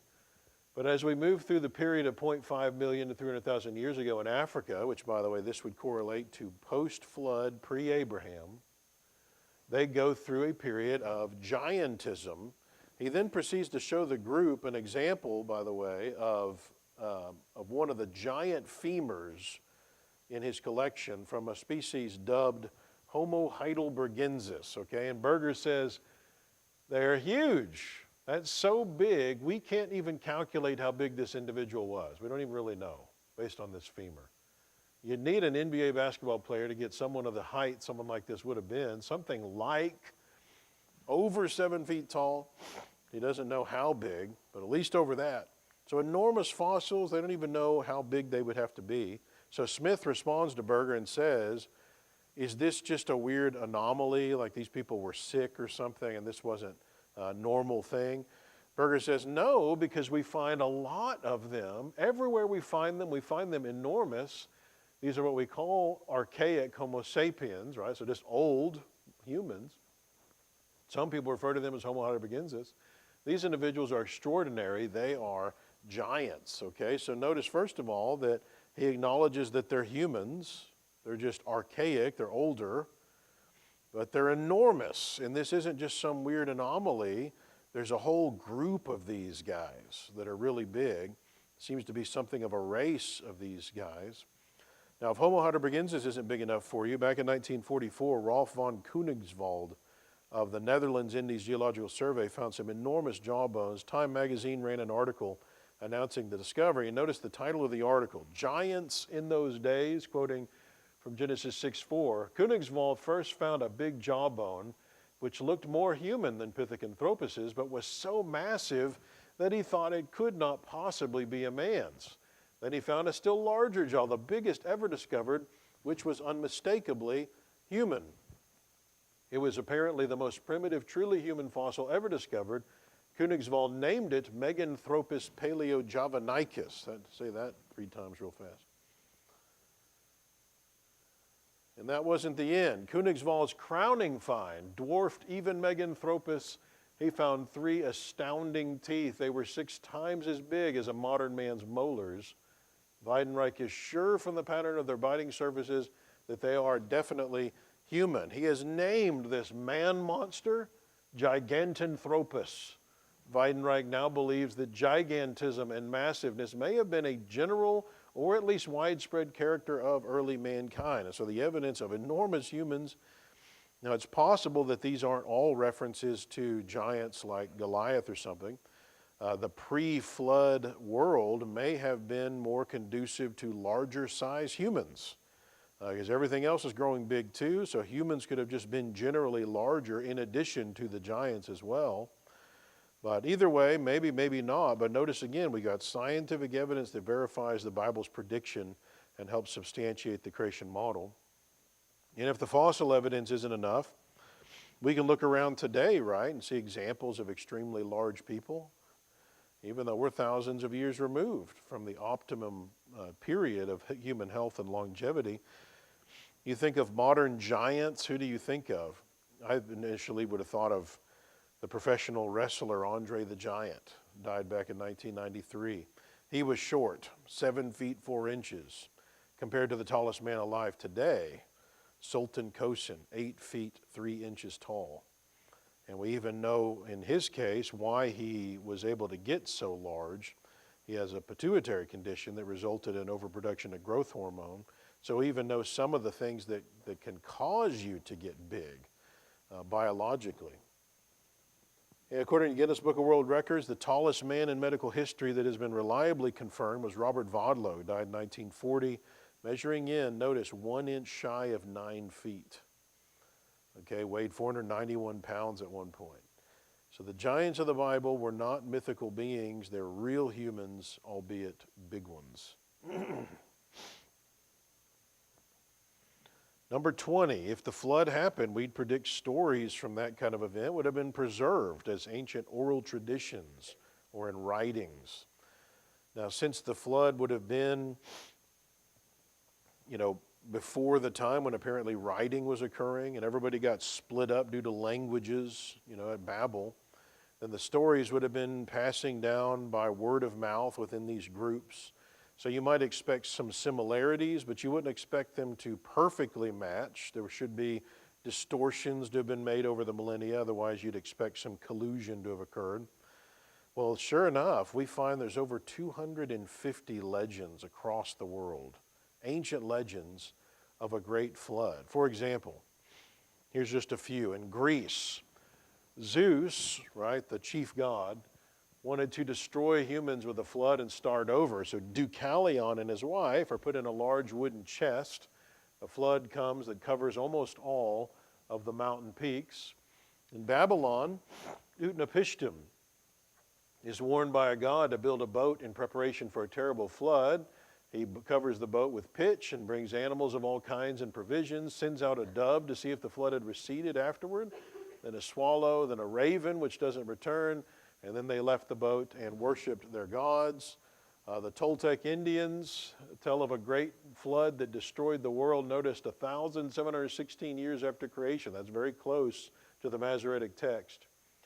And a few people escaped in a closed chest. Whenever I was doing work in Grand Canyon and did rafting down the Grand Canyon, they told of the Anasazi flood legend as well. I think I might have put that in the flooded book. In China, you have the Nasu people. They tell of a flood where God sends a messenger to tell 3 sons of a flood. Dumb listened, ironically, and built a wooden boat. And then a huge flood came that covered the whole earth. Dumb is saved, has 3 sons that then repopulate the earth. And in fact, Nelson, he does some research and makes a case for several of the ancient forms of Chinese words being traced back to the flood and even creation in some cases. He notes that the modern word for boat is comprised of the words for a vessel with 8 mouths, right? An 8-mouth or 8 people vessel. And that's what ultimately where their name for the ancient word for boat, he thinks, came from. And then he makes some arguments for other Chinese words going all the way back to the flood and even creation. And even argues from historical evidence that the Chinese were originally monotheistic, right? So all civilizations should have started monotheistic and then ultimately developed polytheism and so forth later. So again, over 250 legends of a major flood. The resemblances to Scripture is notable and wouldn't make sense if this didn't happen, just as we'd predict to be the case if the flood actually occurred. Now, in light of the catastrophic nature of the flood as well as the drastic change in lifespans after the flood, we'd expect that during and after the flood, for a period of time, there would have probably been evidence of irregular rates for processes that today are constant and slow, for example, like nuclear decay rates, tectonic plate movement, tree ring growth, ice layer formation, and so forth. Some of this we've already discussed, and we'll look at more later. So we'll jump to number 22. We would find evidence that catastrophism, so rapid burial from catastrophes rather than uniformitarianism, explains the geologic column and the fossil record in particular. And sure enough, we find, we already looked at polystrate fossils, but also you've got dinosaur graveyards. So the place where I was excavating dinosaur fossils in Wyoming, there is evidence from these massive bone beds of what appears to be, what Art Chadwick believes is over 5,000 animals, dinosaurs, buried in this single ranch. And they're bits and pieces, they're torn apart into bits and pieces, these dinosaurs. So it was not only, it's one thing if you find a bone bed that has a bunch of mice, okay, but we're talking Edmontosaurus and Triceratops and T-Rex and Nanotyrannus, Pachycephalosaurus, massive creatures that are buried here, and they have been, again, not only have they been carried a great distance in order for their bones to be organized in a graded bone bed with the bigger bones on the bottom and then they get smaller, that indicates they've been organized by gravity over a long mud flow.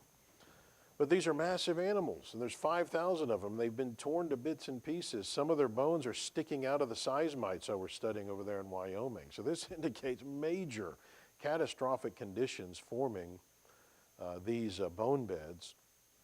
Of course, we find other evidence of major catastrophic conditions. Notice this fish is killed in the middle of eating its dinner. All right, this is called an aspiration fossil. It's like he's choking on his dinner when he gets hit by something. Can you tell what's going on in this? This is an ichthyosaur, which is a pre-flood marine reptile that is very similar to a modern dolphin, really. Notice it's in the middle of giving birth when it gets hit. Usually when you find dinosaur fossils, they're not found articulated, where you've got the entire creature all together in one big, where you can see what the body was like. Instead, you find isolated bones or pieces of bones. But if you're lucky enough to find one where all the pieces are still together in the same shape that it would have been in life, a lot of times they're found in this characteristic pattern where their heads are thrown back and their tails are curved up. A lot of times their mouths are open like they're gasping for air, and this is called the opistotonic posture. This is the death posture that they think it seems to be evidence that these creatures are dying as though they're drowning. by whatever it is that kills them. Numbers 23 through 26 deal with the fossil record. So we would expect that the fossil record would reveal fully functional, distinct creatures when they appear, since they didn't evolve. And that it would maybe reflect the progression of the flood. The bulk of the fossil record we would expect is from the flood, because the conditions necessary to form fossils are rarely met today, because you need very catastrophic conditions to do this. You got to bury creatures deeply in sediment to preserve them from oxygen and burrowing critters and bacteria and so forth. So the conditions are unusual. So we would say most of the fossil record is going to be from the flood. And so if it's from the flood, then you might expect that it is going to be documenting the progression of the flood. And you'd expect anomalies to evolutionary thinking to be found. In other words, that the evolutionary predictions aren't going to really match what you find. And you'd expect many fossil graveyards to be found, which we just looked at some of that. So this first one, creatures are going to reveal, they're going to be fully functional, distinct creatures when they first appear. Remember, we talked about the Cambrian explosion, which is a major problem for the evolutionary model, where creatures explode onto the scene across the entire planet, fully formed and functional, without any evolutionary history below them. And in fact, Stephen Jay Gould, he said, there's really three sweeping traits of the fossil record, from bottom to top. This isn't just some weird localized thing. This is what characterizes the entire fossil record. It's three things. Abrupt appearance, which means the creatures show up abruptly without any evolutionary history below them. There's no evidence that they came from something else. Abrupt appearance, stasis, meaning they then stay the same in the layers above them. They don't evolve. And then extinction, they disappear. That's the fossil record. Abrupt appearance, stasis, extinction. Okay, that doesn't fit evolution, but it's exactly what creationists would predict. And it starts with that abrupt appearance concept, and the Cambrian explosion is a perfect example of that. Notice what Richard Dawkins says about this, famous evolutionary biologist. The Cambrian strata of rocks, vintage about 600 million years, are the oldest in which we find most of the major invertebrate groups, and we find many of them already in an advanced state of evolution. They're already complex the first time they appear. It's as though they were just planted there without any evolutionary history. Needless to say, this appearance of sudden planting has delighted creationists. Well, why do you think? Well, because that's exactly what we'd predict to be the case. That's what the evidence shows. They're already this advanced state. In other words, they're complex. The first time they appear, no evolutionary history. In other words, the flood starts. And it's not that they've just evolved onto the scene, it's that the flood starts and starts wiping out all the creatures across the planet. Not good news for the evolutionists. Perfectly fits creationist predictions. Number 24 and 25, we'd predict that the fossils in the lowest strata should be, if evolution is true, you would expect those to be simpler because it's closer to the single-celled organism, and then they should get more complex as they go up. Trilobites are considered representative of the Cambrian strata. They're called index fossils, meaning these trilobites are so prominent down there in those Cambrian strata that if you find trilobites, a lot of times you are in the Cambrian strata. So it's used as a fossil to help you know where you're at in the fossil record. So then as you go higher, the fossil should be, from an evolutionary perspective, becoming more complex and in fact becoming more diverse too. So that's called disparity. So they first start kind of diversifying. You should find different kinds of trilobites, and then they should become way different. They have disparity, meaning they develop other body types as you go. Which, by the way, the creation model would say it's not going to be diversity and then disparity. It's going to be disparity and then diversity within those. And guess which one the fossil record supports? It's the creationists again. So in the Cambrian explosion, when the fossil record begins, there are all these distinct creatures that have totally different body types. There's already disparity. And then in the layers above them, they just diversify. So there's disparity, then diversity. Evolution would say there should be diversity, then disparity. And so the fossil record supports us there too. But anyway, we don't want to get into that, right? Anyway, so in the Bill Nye-Ken Ham debate, Bill Nye even said if you could find evidence of some higher organism, like a more complex organism, mixing with the lower organisms, you could change the world because it'd disprove evolution. Well, the problem is the index fossil for the Cambrian record, for the Cambrian layers, is not simple. The trilobite is considered one of the first creatures to show up, and so it should be extremely simple, and yet it's extremely complex. The eye of the trilobite has an aplanatic lens, okay, dual lenses, as opposed to the human eye that is equipped with a single refractive lens. The scientists acknowledge this eye is even more complex than the human eye, and it shows up right off the bat, where this creature is able to see in murky water at the bottom of the ocean. How's it being able to do that? This is highly complex, and yet this is supposed to be primitive and simple, but it's an index fossil right at the base of the fossil record. So this is an advanced creature already down at the bottom of the fossil record. What about this fossil of a mammal with a dinosaur in its stomach? Okay, that doesn't fit the model either. The mammals aren't supposed to be really showing up until the Cenozoic, and yet you've got them eating dinosaurs down in the dinosaur layers. Mammals aren't supposed to be around yet. Or the examples, dozens of examples of what we call living fossils. So living fossils are when you have a creature in the fossil record, fossilized, and then it disappears, okay, in the layers above, okay? And so they assume it went extinct. And then all of a sudden, we find them today alive. And they haven't evolved. They haven't changed, like the coelacanth. Okay, and there's dozens of these where you'll find these creatures in the fossil record, they disappear from the fossil record, and then we find them alive, supposedly millions of years later, and they haven't changed. So this proves, number one, that evolution didn't happen. And number two, just because you don't see certain fossils in certain layers, it doesn't mean those creatures weren't alive the whole time. Number three, it means we can't be talking millions of years here for those layers to be deposited, because what are the odds that for millions of years these creatures that are alive never get caught in any kind of fossil forming phenomenon? That doesn't make any sense. While the evolutionary model is going to struggle to come up with explanations for these are, again, are predicted. We'd expect these from a creation perspective. We would argue that just because something's lower in the column, it doesn't mean it's necessarily going to be more primitive or simple. All kinds are created fully functional and perfect in the beginning, and so you'd expect a diversity of simplicity and complexity from the start.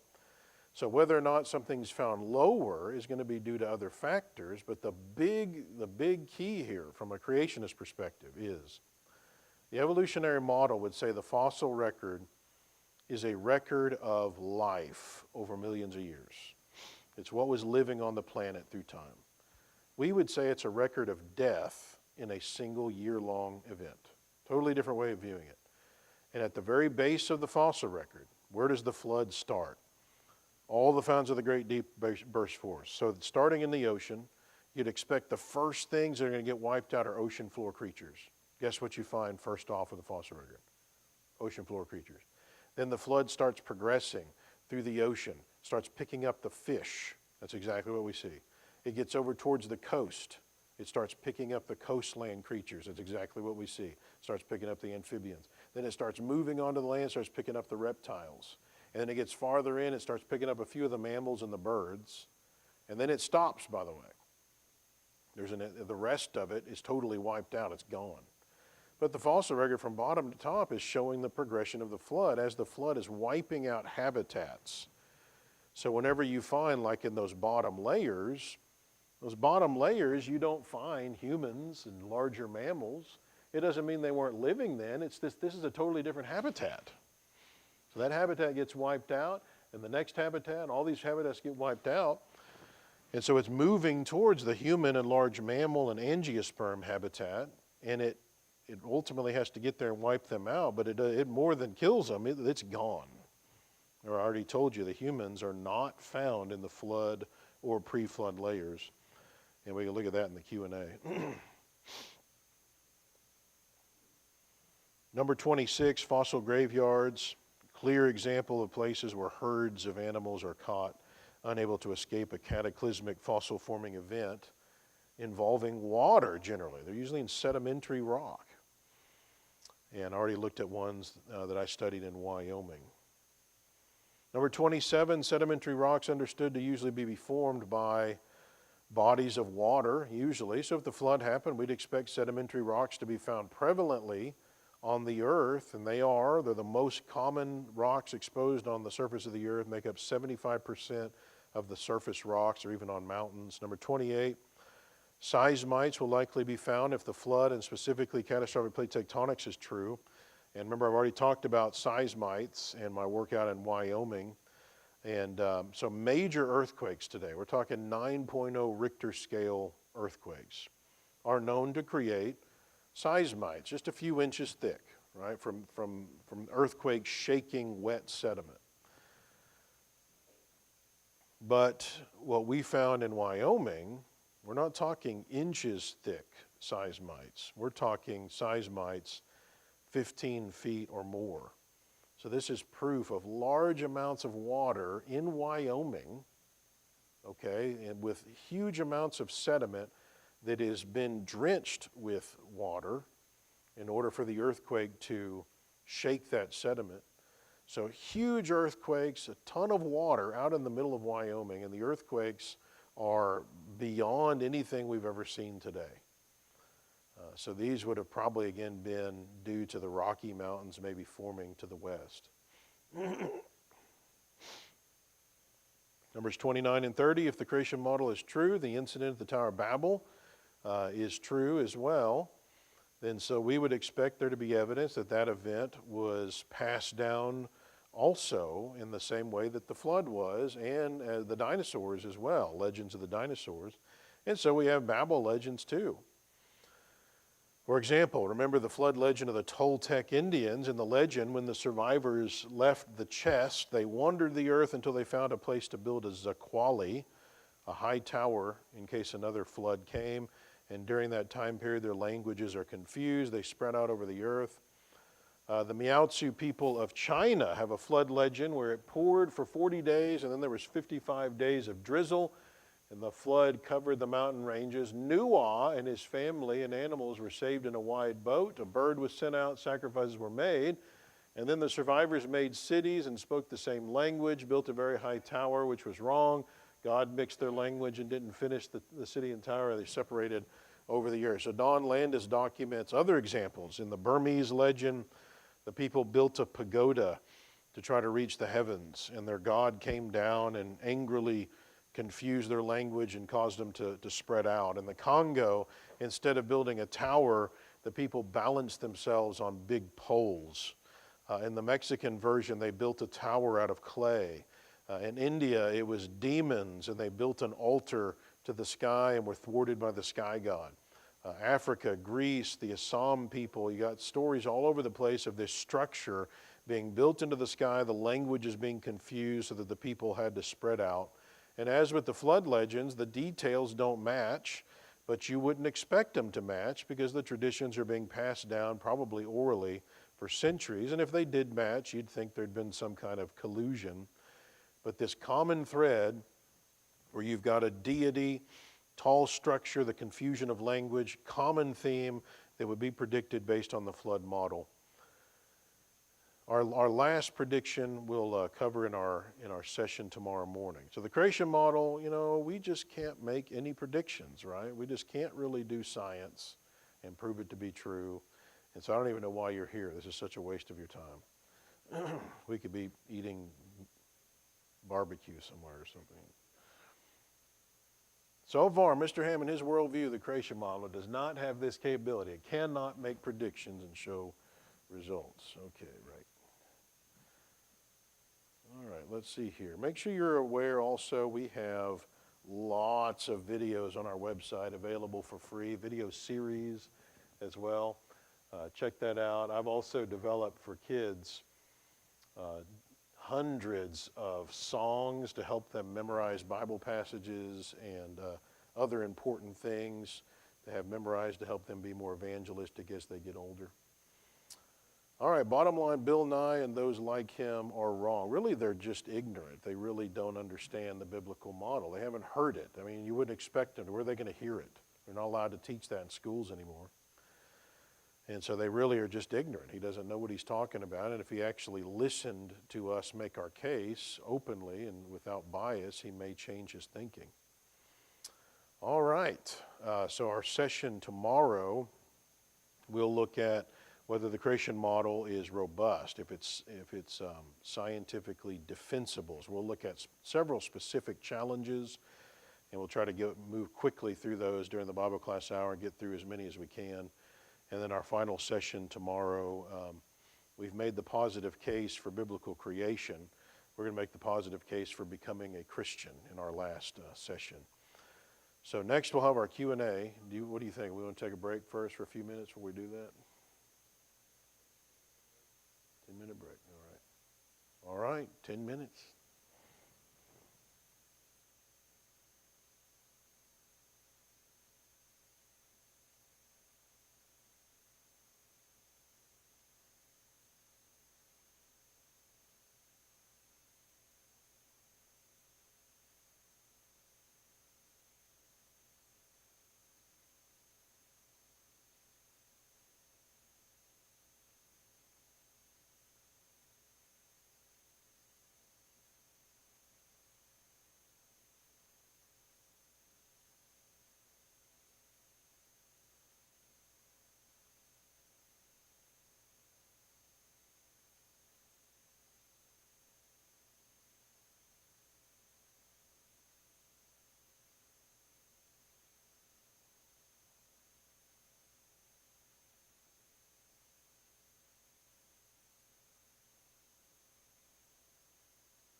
We'll do this. There's a few questions that have come in, and then we'll just open it up to the floor if you've got other ones. And if we have more time, then I'll just ask myself questions. Okay, so the first question is, if God spoke creation into existence, then, actually I don't know exactly how to word this question. If he chose a word, that's, okay, so try to explain what your question was. Basically, what's going on there that he spoke creation with words, what does that suggest? And so I had made the comment that he doesn't really have a mouth necessarily. I mean, at least not a physical mouth. So if he has a mouth, then what would that mouth be like? Well, okay, now we're getting into the spiritual realm, and we don't really know what the spiritual realm is like, especially whenever you eliminate length, width, height. You don't really have dimensions there. What would a place like that be like? I don't know. What we do know is that he spoke words into you. That's true. He spoke words. Now, how did he do that? That's a big question, right? That's part of what just, I'd like to know. I'd like to know more of that. And how would just speaking words create things? I mean, that's not something we can do. We've never seen that happen. I don't think we can really know more than that, other than what the text says, that the things that are seen were not made of things that are visible. Okay, so how does that happen? I don't know. But he somehow speaks it, even though he doesn't have a physical mouth. Somehow from his essence comes words. I do think it's interesting how important words are in the Bible. Jesus is even described as the Word. And they're words of truth, and how important that is. Words of truth being such an important thing. It seems to be part of God's essence. Okay, question about the abrupt appearance. How does that fit creationists? So I made the point that there's an abrupt appearance in the fossil record of, this is the flooded book site, by the way.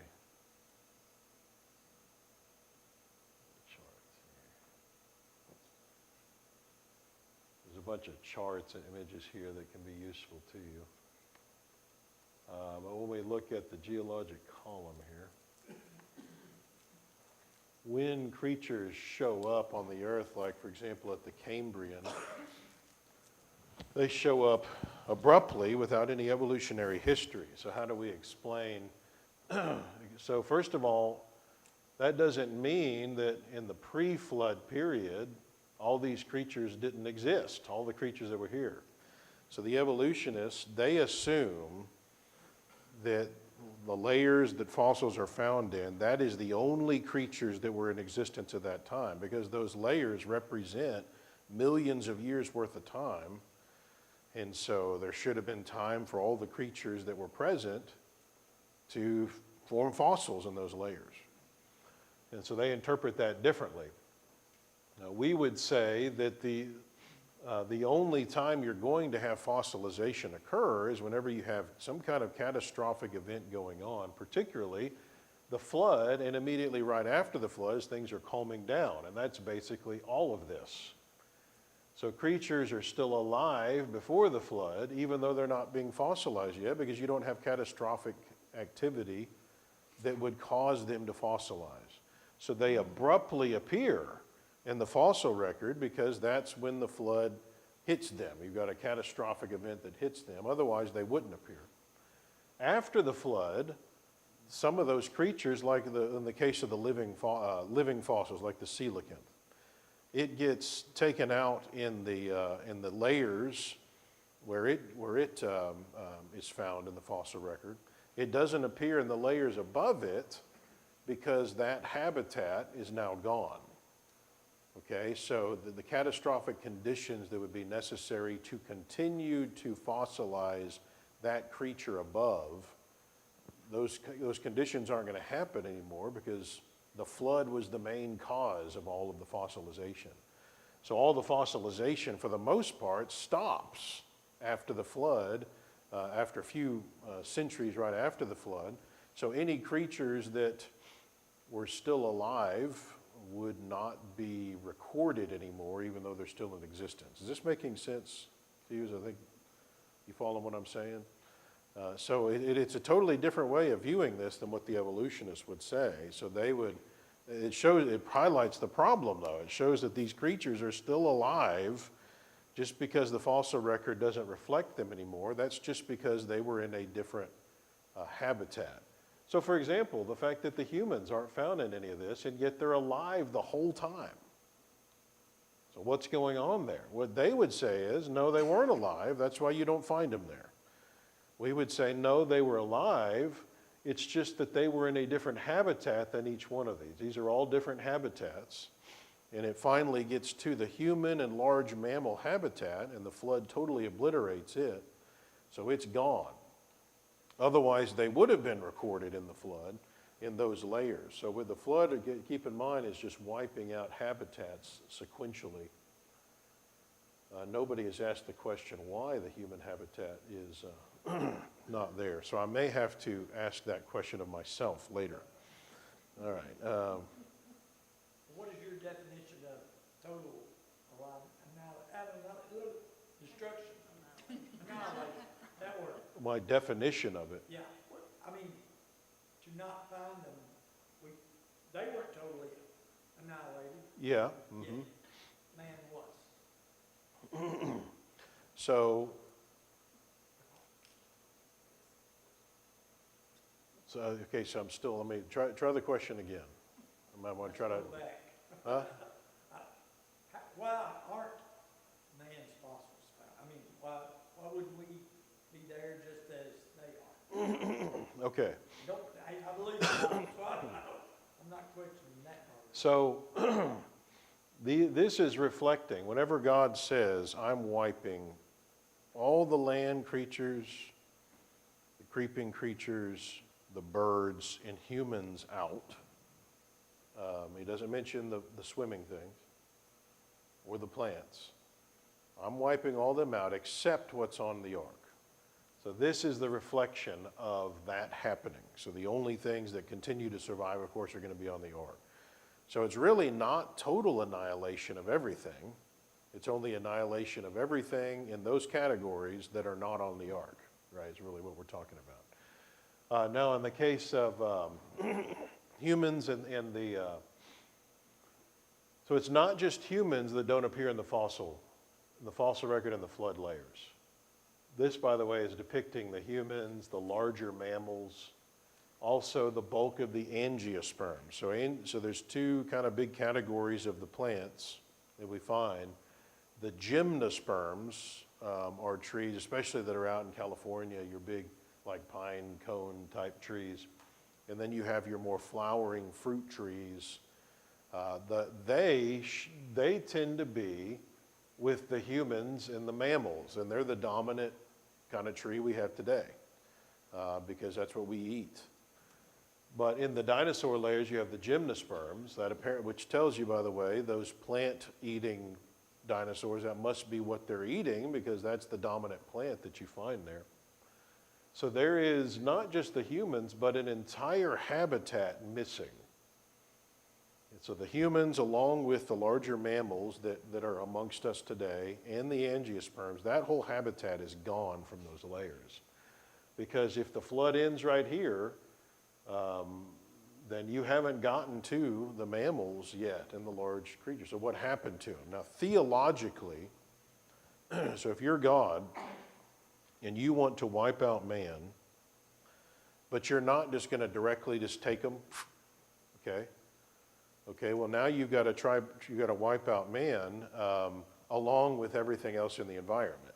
Okay, so what is man living with? Well, his whole habitat is going to include more than just himself. But from a theological perspective, you're thinking, I don't want archaeologists and paleontologists to be able to dig down and study what they were doing in the pre-flood world, right? Otherwise, it's going to start it all over again. So you need to totally take out the entire, not just the humans, but their entire living, all the archaeology that would be connected to it. And that's going to have to include all the animals that are living with them in their habitat, that whole ecosystem. So theologically, you can see God would want to just wipe that out. Otherwise, we'd still be able to study it. So how do you do that? Well, the easiest way to do it is if the human habitat is at a subduction zone. So you picture Korah, Dathan, and Abiram in the Bible. The earth swallowing them and their families down. That's what you're basically talking about. So if the human habitat is at a subduction zone, then it would have gone down into the earth, the whole habitat, and that's why it's totally missing. So it makes sense theologically, and we even understand how scientifically you could do that. And that would be very merciful of God. Because if you're at a subduction zone, you're probably going to go down first. You're not even going to have to experience all this other stuff that happened. Because you're just gone. You go down into the earth, it's over, in minutes. It's the rest of the animals that have to deal with, witnessing a lot of this, and a lot of them are big and can handle it, I guess. They're not having a panic about it. So does that answer your question then? Yes. Well, they were living with dinosaurs, man, formed dinosaurs. Yeah, and by the... Dinosaurs, but we didn't have man, so that was fine. And so this is how so today, all the animals, everything's mixed up. We don't have a lot of we have some distinct habitats, but for the most part, everything's mixed up. But the fossil record has everything split up into different habitats, which suggests that the pre-flood world was organized in an interesting way, where you didn't have, the fact that you don't find the humans in there with the dinosaurs, that whole habitat's not there, it tells you the humans are probably not going and interacting with the dinosaurs in the pre-flood world. They're living at the same time, but they're at different places. So what is it that's keeping them from going into the other's habitat? I don't know. Is it a natural barrier of some sort? Is it more like, kind of some islands that are, keeping, I don't know. But that's the way to explain what's going on in the fossil record, is that they're not mixed like they are today. So today, if the flood happened, the fossil record, we would expect it to look a lot different. Everything's going to be mixed. Now, the minute everything comes off the ark, you now have the interaction of all these creatures that probably Noah had not seen until he brings them on the ark. I mean, whenever all of a sudden dinosaurs show up and he's bringing these on the ark, that may have been the first time he'd ever seen them.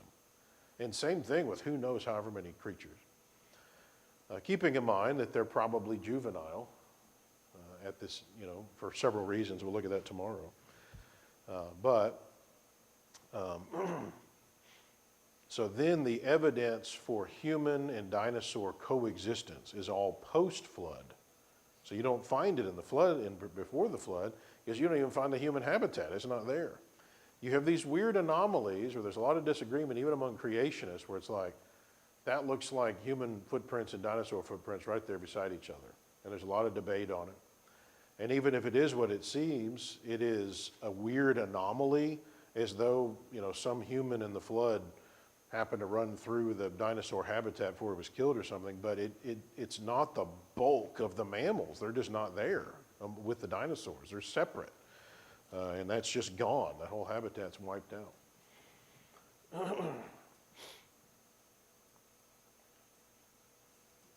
Did God create past the first week? Now that is an important question.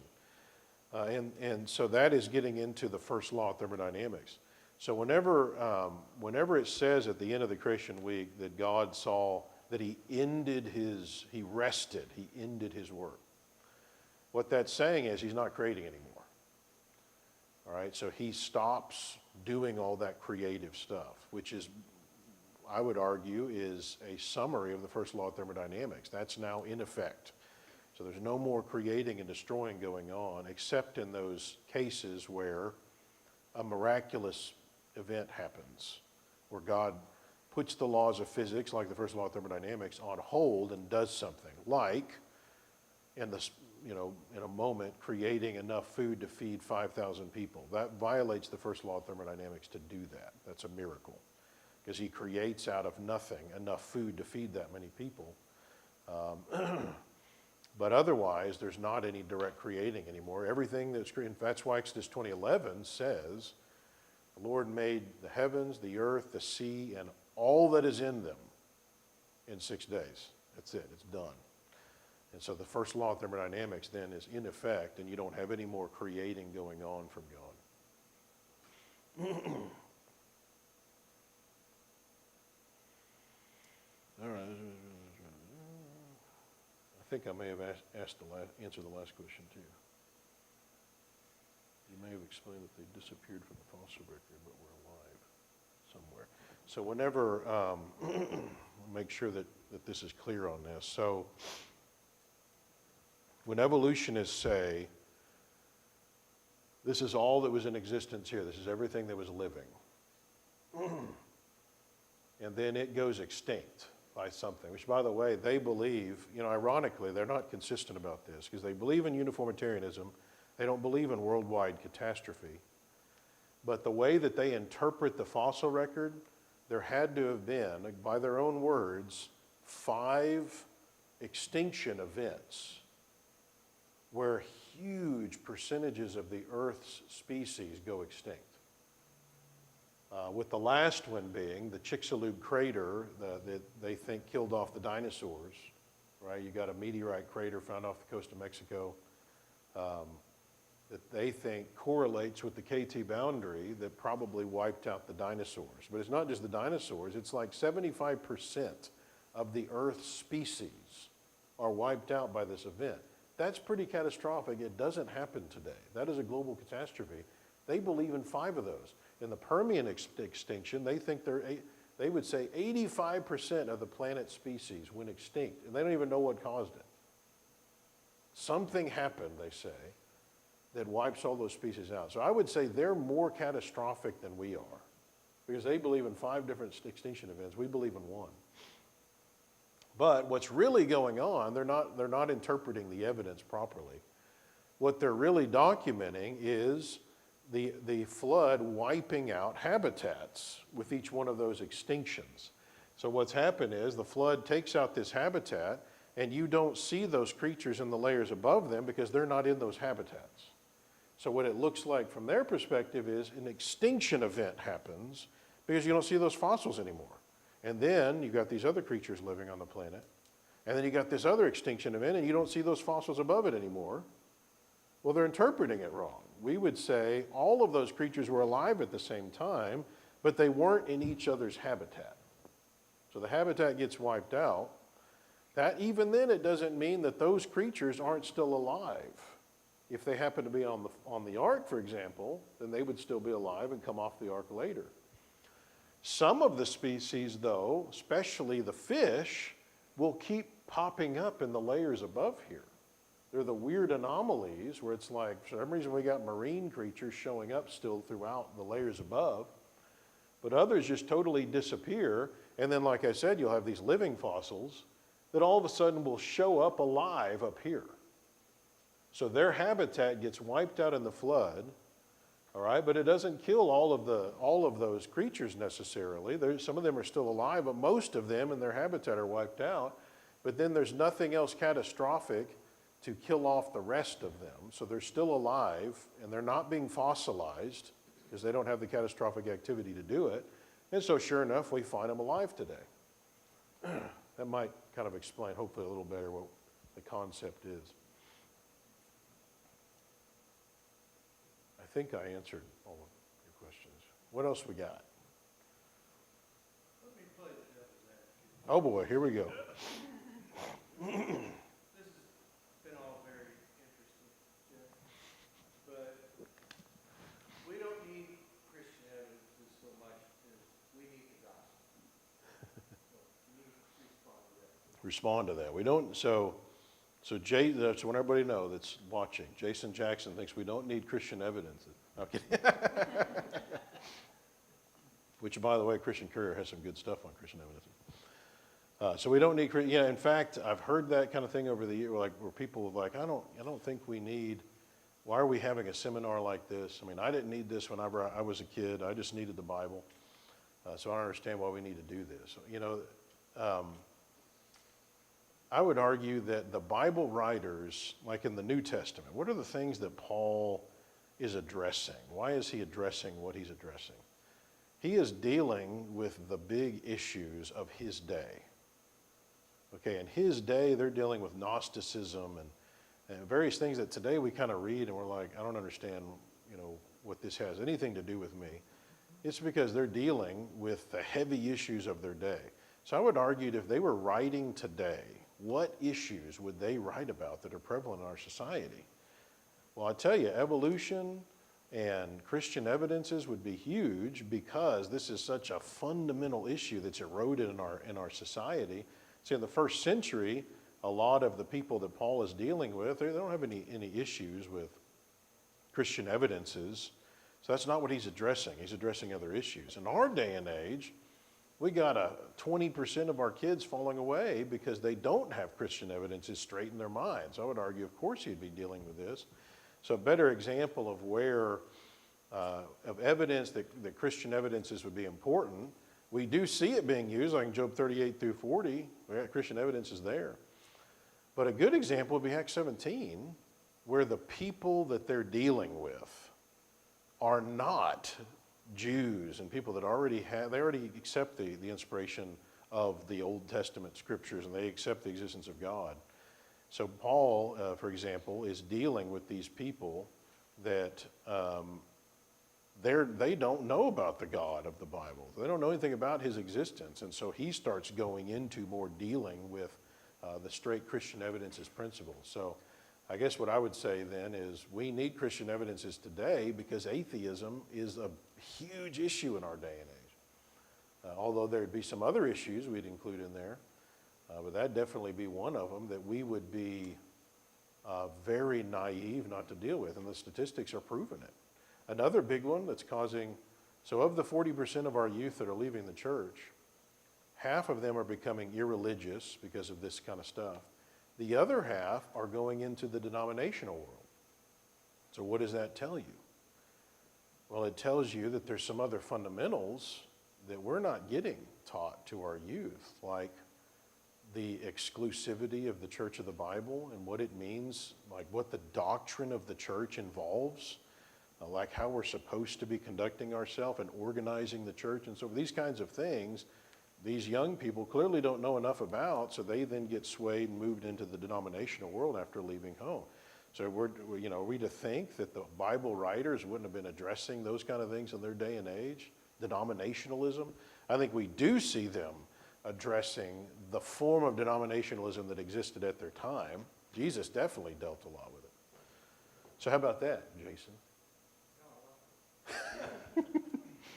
Oh, I just remembered, though, that Corey wanted me to do something.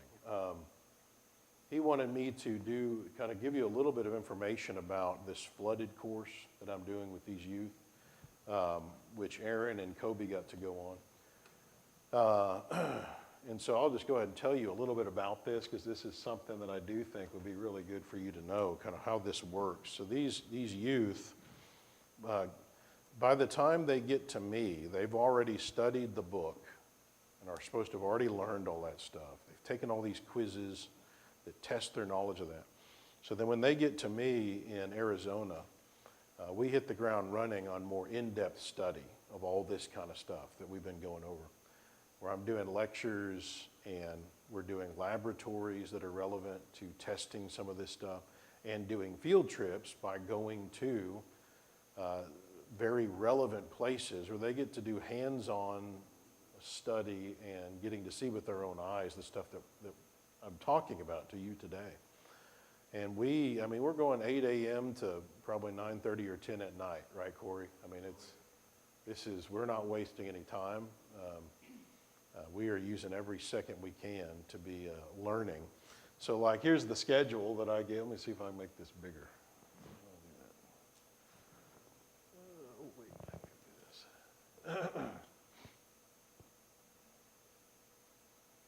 So here's the schedule for this last year where they went on.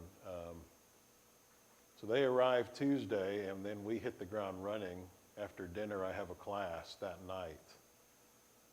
And then Wednesday morning, right after breakfast, we have another class, then we start a lab. We do a field trip to a place that's kind of this outdoor zoo, and the students have to do baraminology, where they study the animals that are there and start figuring out how many kinds are represented there and the characteristics of these animals and how to fit them into the various kinds. So they're doing creation biology. And then we have a lab on paleontology there. And then we'll have an evening activity. I try to make it something that's still relevant, even though it's, like Jurassic Park. They get to learn about the dinosaurs. A devotional usually each night. Thursday morning, we have another field trip to Petrified Forest, so they're getting to learn about the pre-flood world and what these trees were like. They actually go out there and study the trees, looking at the tree rings and what we can learn about the pre-flood world from that. And the location of Petrified Forest is actually in the middle of one of these Ice Age lakes that breaches to form the Grand Canyon, so that comes into it. Then we have another class there, another lab, another evening activity. This ringing any bells, Corey? Another class Friday morning, another lab, another class, another lab, evening activity, devotional. You have to actually do laundry at some point when you got this long. Saturday morning, another class, another video that's around Mount St. Helens. Then we do a field trip to S&P Crater. This is a volcano, and we actually do a class there, but then climb the volcano and go a little ways down into the volcanic crater. Kids get to actually go into the crater. All right, so I've talked already about the flood and how volcanoes are a very important part of that, and so they get to go see with their own eyes one of these. More labs, more videos. Field trip to Lowell Observatory. This is the place where they have the telescope that discovered Pluto. Okay, and so we learn about the age of the universe and what we can learn about studying the stars and the evidence for a young universe by looking through these telescopes. But you got all these secular astrophysicists and all that are showing them the pictures. But I teach the young people the implications of what they're showing are actually an evidence for a young universe. Sunday, we worship at the Winslow congregation and then get to eat a buffet at Captain Tony's Pizza. That's a highlight to me. Then we go to Meteor Crater, which is like the most pristine meteorite crater on the planet, where we talk about the beginning of the flood and how meteorites are an important part of that. But they get to see one of these craters with their own eyes, and they have to do stuff while they're there. They've got stuff they're doing, questions they've got to answer and so forth in their labs or on their notebooks. More labs, more classes. Monday, more classes, videos, labs, field trip to the Museum of Northern Arizona. The point of this is, so this is like a natural history museum, and they have to go through and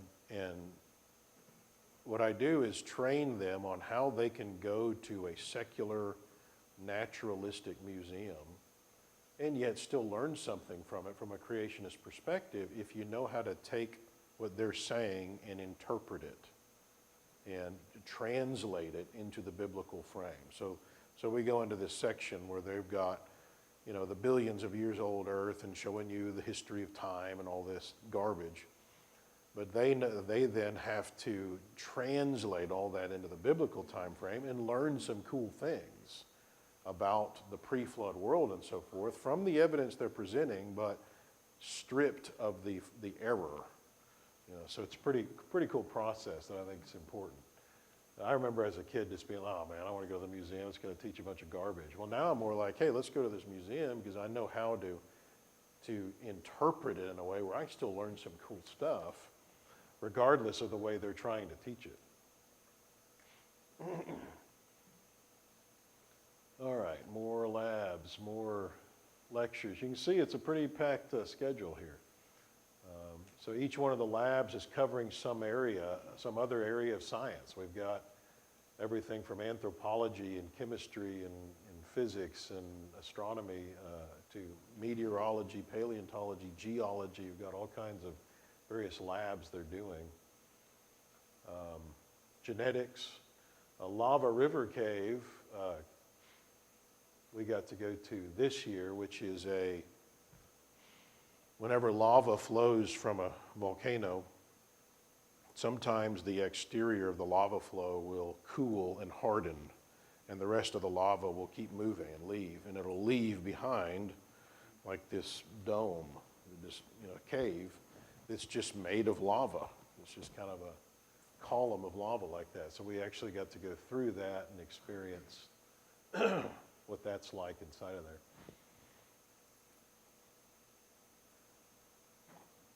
The finale, let's see, supposed to go to Grand Canyon Caverns, but their elevator's still broken, so we didn't get to do that this year. And then the finale is Grand Canyon on Friday. That's the last day before we leave. And we actually go to, we do a class on the rim of Grand Canyon at Mather Point, where there's a place to sit there. And the kids have to, so as I'm explaining the stuff that they're seeing right there behind me, they have to be able to interpret the strata and articulate what is the pre-flood strata, where does the flood start, which are the flood strata, what are the post-creation pre-flood strata. And so they learn how to find all that there. And so learn all this stuff about the flood. And then we go and hike about halfway down into the Grand Canyon and learn as we're going down, which creeped out Corey. Believe it or not, Corey was creeped out by how close we're getting to the edge on some of this stuff. But we go down into the canyon. What's that? A lot of anxiety. A lot of anxiety. But we're getting to learn about the layers that we're going down right beside as we go down deep into the canyon. So it is an experience, as you can imagine, of a lifetime to learn, to see all this stuff firsthand, and yet learn about it from the right perspective, where you get to see these amazing things firsthand, and they're actually getting to go in there and investigate, do science. I mean, so without fail, the kids will come up. The ones that are not really sciencey, they're like, I didn't know science could be fun and cool, and the cool things you can learn about this. So it's a trip of a lifetime. I didn't even realize how important it would be to these youth until I got to see their reaction to this. I mean, I think it's life-changing. So I'm super excited about it and hoping to expand this work and in fact have an opportunity to do this with denominational kids.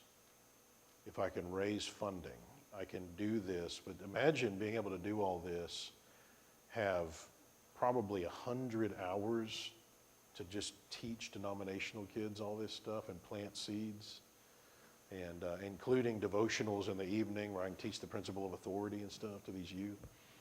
I've got an opportunity to do that, so I'm trying to raise money to be able to make that happen, that session. The other thing that Corey wanted me to mention, I have a kind of a, call it flooded light, flooded light, how about that?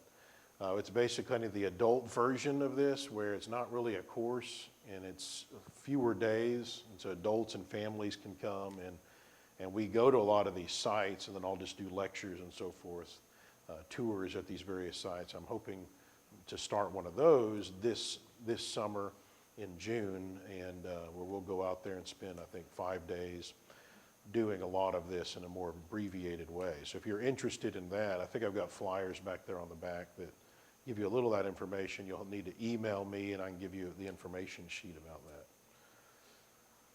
All right. Other questions now? Jeff, you mentioned Corey, that he was with you, and I know he got a lot out of it. But the main thing that he sent me a picture when he was out there standing on the corner of Winslow, Arizona. Yeah, I think that's on Sunday after we eat Captain Tony's. That's in Winslow.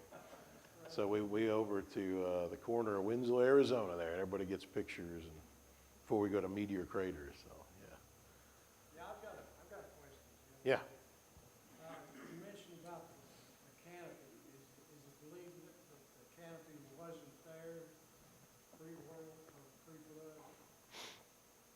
Well, definitely not the canopy as the vapor canopy theory envisioned it. So if there was some kind of canopy like that, it's not really, we think, what the vapor canopy was arguing for. And it was, it was hard for me to be convinced that it wasn't there, because I had so grown up on that. So it was Kurt Wise showing me a lot of evidence and reasoning, and then I had to go back to the scripture and say, no.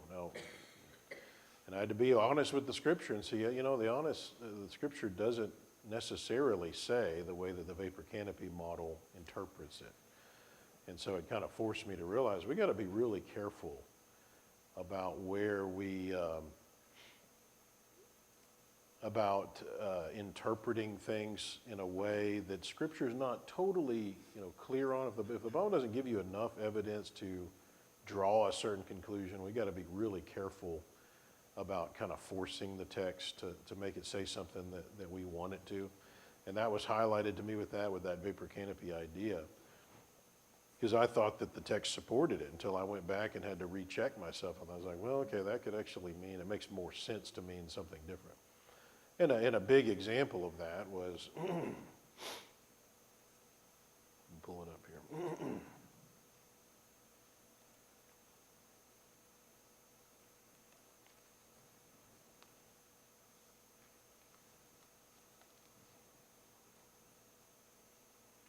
I'll blow this up here, you can see it.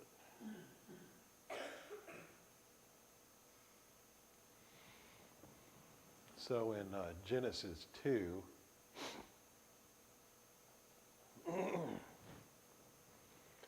thus the heavens and the earth, all the hosts of them were finished. And on the seventh day, God ended his work, which he had done, his creative work, and he rested the seventh day. God blessed the seventh day, sanctified it, because in it he rested from all his work which God had created and made. This is the history of the heavens and the earth when they were created, on the day that the Lord God made the heavens and the earth, when they were created. On the day that the Lord God made the earth, the heavens, before any plant of the field was in the earth, and before any herb of the field had grown, for the Lord God had not caused it to rain on the earth, and there was no man to till the ground. But a mist went up from the earth and watered the whole face of the ground. So the vapor canopy theory had argued, well, there wasn't rain all the way up to the flood because of this statement. So they said, because of this statement, we know it didn't rain till the flood. Nobody had ever even seen rain before. Now, wait a minute, is that really what this is saying? I had to go back and think about this. That's not what this is saying at all. This is one of these examples of Moses going back and telling us some more details about something that happened in the narrative that he just talked about. And one of the reasons you know that is because he hadn't made man yet. But in chapter 1, he did make man. So he's telling you what he's fixing to discuss goes back to chapter 1, and it jumps in there before day 6. So by day 6, God had not caused it to rain. There was no man to till the ground yet.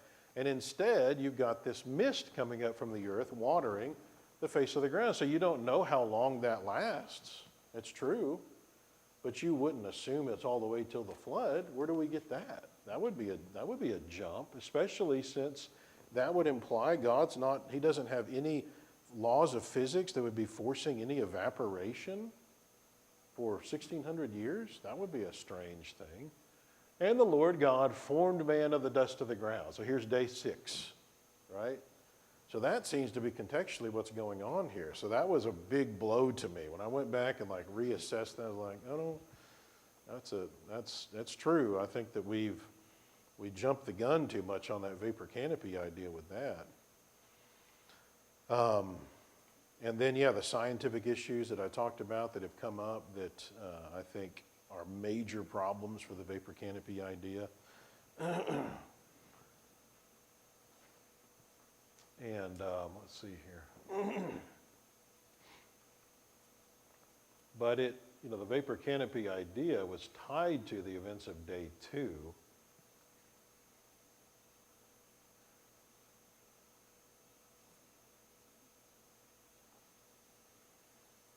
all right, which is, interesting what's going on here. God says, let there be a firmament or this expanse in the midst of the waters, and let it, the expanse, divide the waters from the waters. Okay, so you picture this expanse, this space being made between waters that are being separated. So God makes this expanse, divides the water which were under the expanse from the waters above the expanse. And God called the expanse heaven. Okay? And so the vapor canopy said, well, what's the water above? Well, it's this big bubble that allowed it to not rain, and then all that water came down in the flood. That's basically where that went. Now, what this has historically, I think, been accepted as being is what? What is the water above? The clouds, right? That's the water in vapor form. I think historically that's what everybody's accepted this as being. You're definitely not going to get a bubble concept out of that. And so that had to be kind of worked into the text to try to explain some other things. So it was a theory. The problem is with a theory, you go and actually do predictions and experiments and you figure out whether that theory works, and that's what they did. And that's what caused everybody to back off of this back in probably the 80s. And now, I will tell you another interpretation that some have made on this that is fascinating.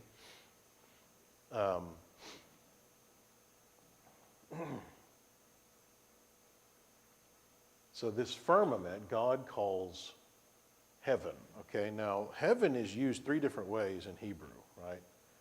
You've got the heaven where the birds fly, okay? Heaven can include also space, or it's where God is. Now, one creation physicist brought up the point that this heaven that is the firmament, the expanse,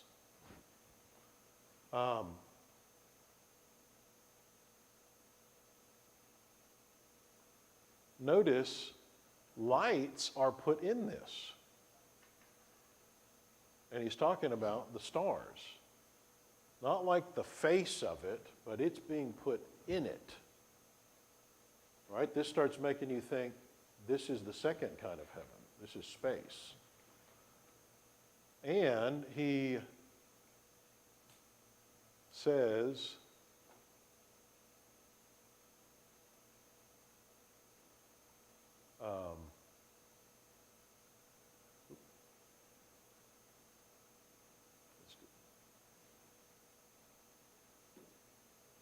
let the birds fly across the face of the expanse of the heaven. All right? Not in it. So he made the point, what if this is saying that the waters above are basically a shell of ice outside the outskirts of the universe? And you've got the earth with its water, and then it gets separated, and the expanse is where he puts the stars, and then you've got water on the outskirts of the universe. You're thinking, why and what? Well, the interesting thing is, there's some observations from space that are very mysterious to everybody. And one of the big ones from the last few decades is that the stars appear to be moving away from us. Okay? It's one of the evidences that the universe seems to be expanding. But it's not just that they're moving away, they're accelerating. Now, you don't have acceleration if you don't have some kind of energy involved. And they don't know what it is. So you know what they call it? Dark energy. You heard of this term? Dark energy. And it makes up 70-something% of the universe, they say, in order to make these stars do what we see them doing. And they have no idea what it is. They don't know if it even exists. All they know is the stars are accelerating away from us for some reason. So they had to make up dark energy to explain it. Another possibility is if there is a gravitational source that they're being drawn towards. Right? You see where we're going with this. And so what Russ Humphrey said is that could be this water source on the outskirts of the universe. It's drawing the stars. And it explains some things like that. And there's some other things it explains too. May or may not be true. This is another one of these theories, and it's gone through a lot of revisions since he originally developed that. But he also uses it to explain the cosmic microwave background radiation that's always been used as evidence for the Big Bang. That was a big plus in his model. But it may be that you just interpret this, again, the way that it always has been interpreted, and that is that he's not literally putting the stars in the expanse, but that they're just in the heavens, you know, and that's what we're talking about. That they're just up there in the sky, kind of a thing. So it may not be meaning to be taken literally. I think that's probably how people have generally taken that. But that became kind of the creationist cosmology model that's been being studied for since the mid-90s. That's probably more than you wanted to know, but anyway. Did you say amen? What else we got? Jeff, you mentioned how the flood affected the universe. Could you briefly touch on Yeah. So interestingly, you would think that the flood only affected Earth, right? But there's some interesting things about this. Which the first question, whenever you think through the implications of what I showed you about meteorites, why are meteorites hitting the Earth? What's going on there? And where are they coming from? Is God just creating meteorites out of thin air and throwing them at the Earth? Well, maybe you could do that. But it's interesting that there is, outside of the orbit of, I think it's between Mars and Jupiter, if I'm remembering right, there's an asteroid belt. And if you take all the material in the asteroid belt and put it together, it makes an object the size of like a moon. Why is that there? Is it something, is it an object that was destroyed and some of the pieces came and hit the Earth? And that's what started everything. And the craters, a lot of the craters on the moon and on Mars seem to date to the flood, which suggests they're all getting pummeled too, the other places in the solar system. And it's not just the rocks of the Earth that seem to have had accelerated nuclear decay. So when we look at the rocks in the flood layers, they're showing huge amounts of nuclear decay, and so they're being dated as hundreds of millions of years old.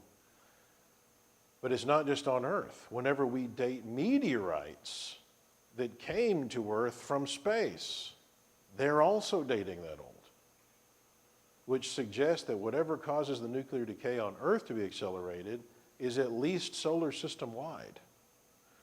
Right? So what is doing that? Does it have to do with the sun? Does something happen with the sun that makes this occur? Well, there's a lot more study that needs to be done. Who knows? All we've got is just speculation at this point. But whatever's going on, it's big, and it's apparently bigger than just the Earth. It's affecting the whole solar system, which is fascinating and interesting. And I want to study that more, and I need more young people that want to major in science and come join me in creation science and do this kind of stuff. And maybe they will one day. Does that answer your question then, Corey, I guess? Yeah.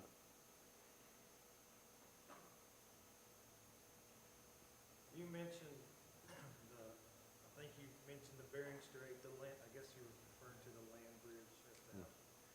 Was there a period of time when those continents, tectonic plates, remained connected for a period of time after the flood so that there was migration to these other areas? Okay, so basically, how do you get animals to these distant areas? Which I'll answer tomorrow morning. You're going to be here tomorrow morning? Because that's probably one of the top 3 arguments that's used against the flood. How do you get animals to distant places? And so I'm not even going to answer that. We'll wait on that. Because that's an important question that we got to be ready to answer. I've got a question that's kind of off the wall in this. With the intelligence that Noah had in his time, and we really don't know what he had to work with, from what we can see, pre-flood things were, trees were probably larger, whatever else, everything else that we know about. Do you think we've got an accurate depiction of the ark? Okay, see that, this is another place where we got to be careful Yeah, I'm just asking. drawing lines in the sand because all we have is very little in the text to really tell us what this vessel looked like. And so there's a lot of flexibility as to what some of the features of this vessel could have had. Now, whenever I saw the rendering at the Ark Encounter, which I highly recommend anybody that wants to go see that, I would agree with 99% of what they have there. Most of it is, and there's a lot of artistic license that goes into it. They tell you right up front. They're just, what might have this been like? That kind. There's a lot of that goes on. It's fascinating, and it really answers a lot of apologetics questions. But I wondered, why did they put that big fin on the back? Well, I dug into the science on it to figure out why they're doing that. And it makes sense. And it has to do with the orienting of the ark as it's in the water and what would be necessary to keep it from capsizing due to the mega tsunamis and the wind. Like, you got hypercanes. These aren't just hurricanes. There would be continent-size hurricanes happening on the earth as the water heated up in the ocean. And so the ark has to be able to handle that without sails. You don't really want sails on it. But it has to have a way to kind of get it oriented to deal with some of what's going on. So that was kind of their way to deal with that. But there could be other ways. There's other engineering ways to deal with it. But the concept they're trying to get at is there's some issues that would need to be resolved, but the pre-flood man would have been intelligent enough to sort this out, and they would have had God too to be able to tell them exactly what needed to be done on some of those details. And keep in mind, again, we've got hundreds of flood legends from all over the world, and they'll describe the ark in all kinds of different shapes, interestingly. And one of the things that the Ark Encounter does is show you some of the shapes that flood legends have given to the ark, and they show engineering-wise why they wouldn't work, and then they show what we think the ark looked like, the general shape, and show how engineering-wise it works.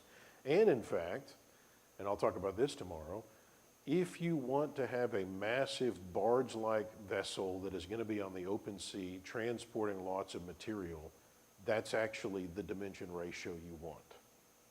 We use it today, which is amazing, that this would have been known at that point, So, the details of the shape, what exactly, was it just a big, rectangle, or did it actually have a curved bow? I don't think, we can't really know. I think the closest thing we can do to know is engineering experiments. So what we understand about engineering today, the safest, best way to make a vessel, I would expect the ark would be like that. Why? Because God would know those things. He knows exactly what the ark needs to be like to survive. And so whatever the best way to engineer the ark would be, that's what the ark was like. Right? So with our knowledge today, I think that we would say, yeah, the ark probably had this feature, this feature, this feature. And that's assuming we are at the level we need to be at to fully understand it. But you see the line of reasoning there. We have to get it out of our mind that this was some simple box, as though Noah wouldn't have been way more intelligent to know how this vessel needed to be. Even Noah, much less with God's assistance in it. Keeping in mind also, they're already working with bronze and iron. Okay? That's explicitly stated in Genesis 4, which means he even had the ability to use more than just wooden dowels or something to hold this together. He could have been using steel rods and so forth for reinforcement and who knows what.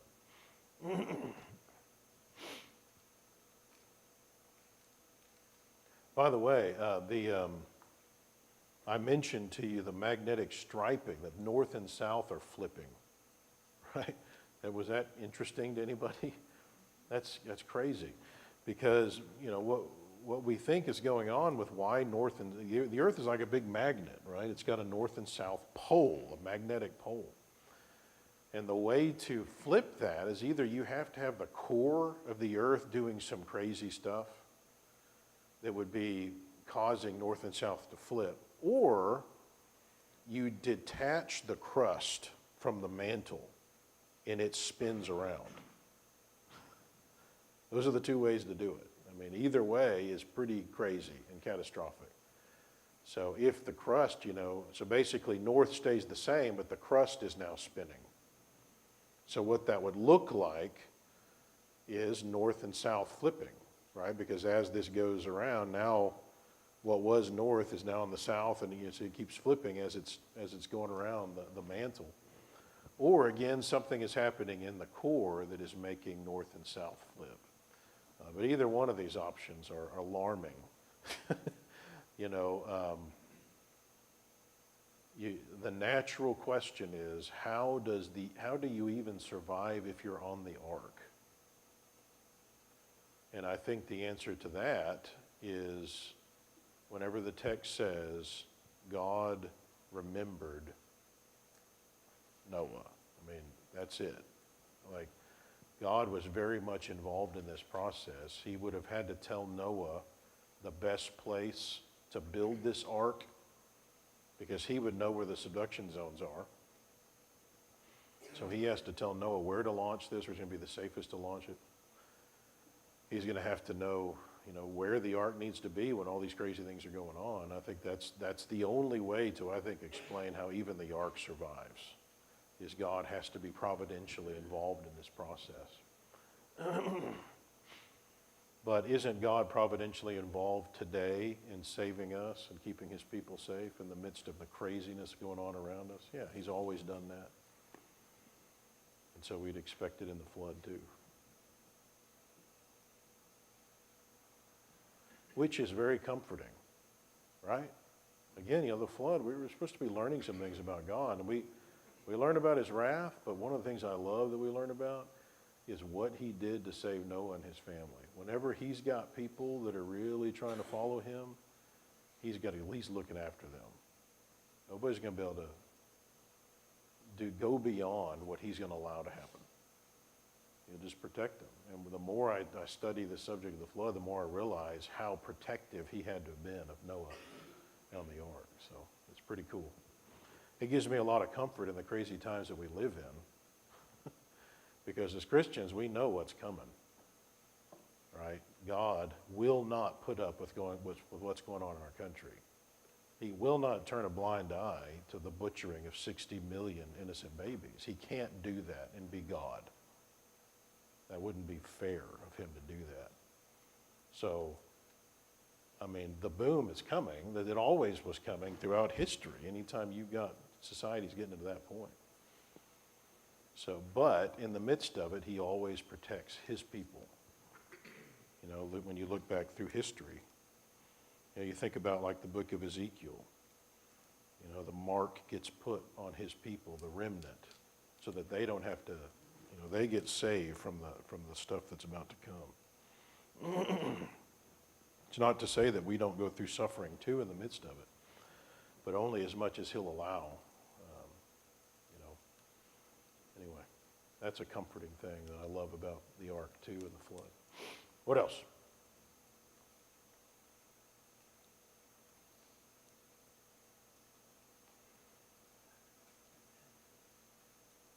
You don't even know what to ask, huh? I have a question about what we discussed last night. Which God is God?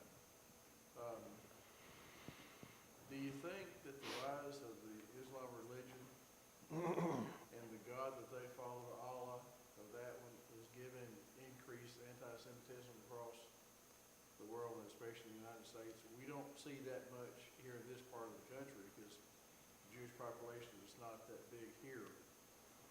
But in big cities, I think you see that a lot. Do you think that following Islam, the fact that it's the fastest growing religion in the world, has increased that at all? Personal opinion. Personal opinion on whether the rapid growth of Islam has caused an increase in anti-Semitism. I mean, I think that would probably be a logical, we would predict that would be the case, I think. It seems like the God of Allah, or the Allah of the Islam, does not have the same characteristics of our God. Mm-hmm. Because supposedly Allah told Muhammad to write, if you don't convert, you will be killed. Yeah, That's not our God. right. Mm-hmm. And why do people tend toward that? Yeah. Yeah, Islam is a very concerning religion, right? You know, because, you know, Islam is just like Christianity in the sense that you've got your conservative to liberal spectrum. And what we really mean when push comes to shove is you've got the people that are really trying to do exactly what the Bible says, and you got the people that are kind of, you don't really need to. And you've got that in Islam too. You've got, if the people that really try to follow the Quran, it would not be pretty to live in that society. The conservative Muslims. What's so ironic is that in our society here we have this encouragement of pluralism. And if you bring in Islam here and you get enough of the conservatives of the Islamic people, they're going to be anti-liberal. I mean, they're going to put a stop to liberalism. That's the ironic thing, you know. I always scratch my head wondering about that. What else? That it? I guess maybe just a comment, not anything. I know when Corey was with you out there in Arizona, he said that there's a place there where the original earth that God created,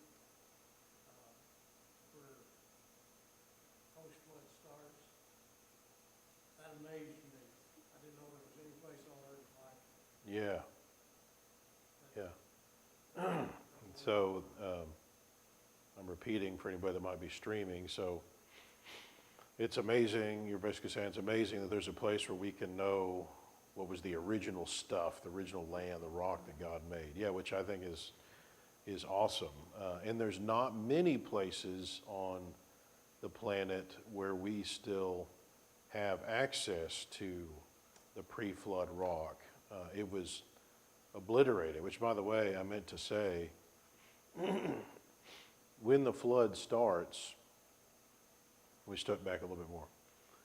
So whenever you look like in the Grand Canyon, you've got all those rock layers. I won't take the time to try to find my picture of that, but, oh, wait a minute. Maybe I will, because this is kind of cool.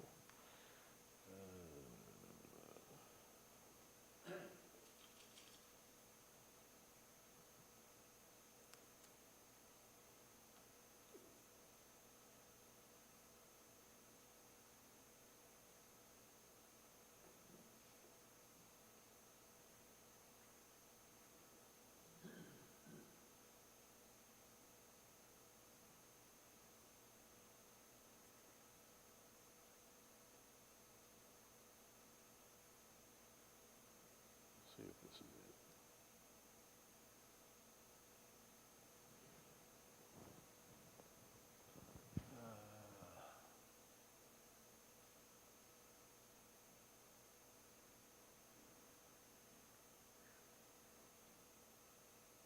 By the way, this is the stuff that they have to fill out. Where do I get it?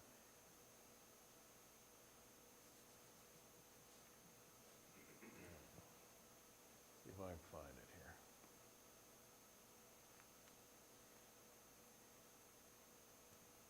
They have to do a lot of stuff on this course. Ah, okay, here we go. Oh, man, it's sideways. Well, there you go. That's the Grand Canyon. Now we can all look together. Somewhere I've got this picture that's not this way.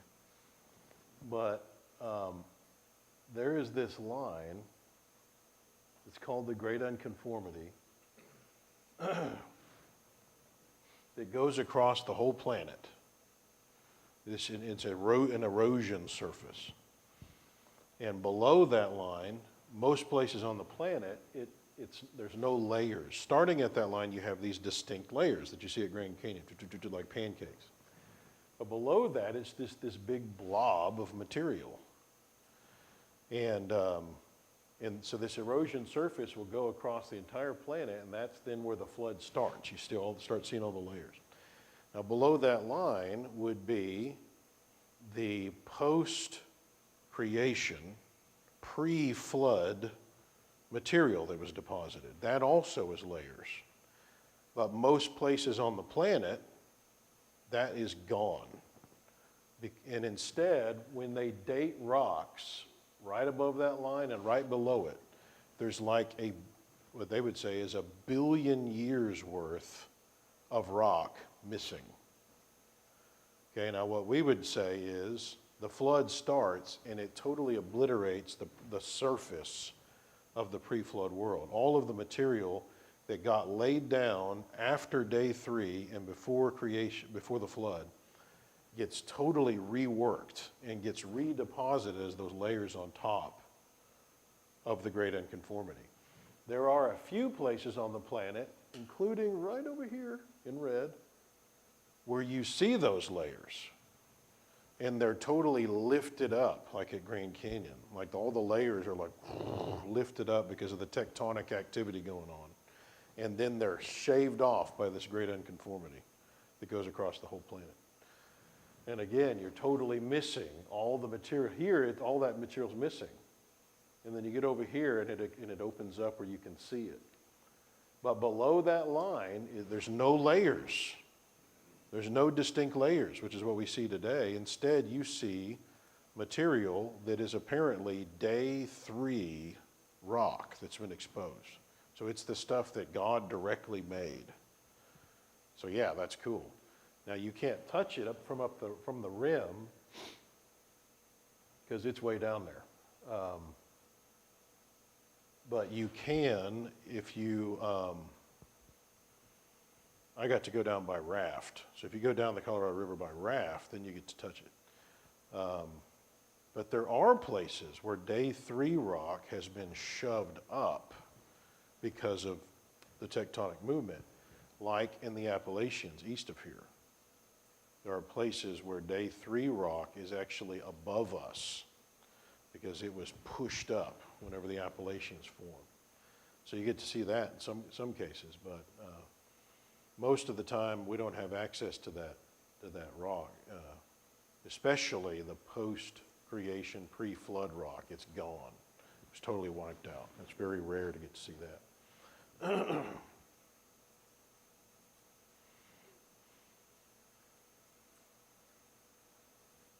right. Nothing else? Interesting questions today. Well, I'm done. If you got nothing else, and I'm going to hand it over to you, Jason. Sure, yeah. Okay, and it's 9:30 tomorrow morning, right? And let me know if there's anything you want to purchase that you need, like a card to swipe or something. I've got the ability to do that. All right, let's pray. Father, we're so thankful that you have given us your revelation in the Word that allows us to learn about the things you've done in the past and gives us instruction on how we can live in a way that will please you. And we're also thankful for the creation in which we live, where we can study that and learn about the things that you have done in the past. We pray that we will always keep at the forefront of our mind who you are and what you expect of us, that we might be constantly reminded of those areas in which we need to improve ourselves and humble ourselves so that we can become better and so that ultimately we and our loved ones can go to heaven in the end. We pray that we will keep our priorities straight, but we'll have a peaceful life in these tumultuous times that we live in. Help us to be ever more mindful of evangelism and being thoughtful of those people around us that they need to know about you so that they can get their life right and not suffer the wrath that is to come in the future. We're thankful for the grace you bestow on us through the blood of Jesus. In his name we pray. Amen.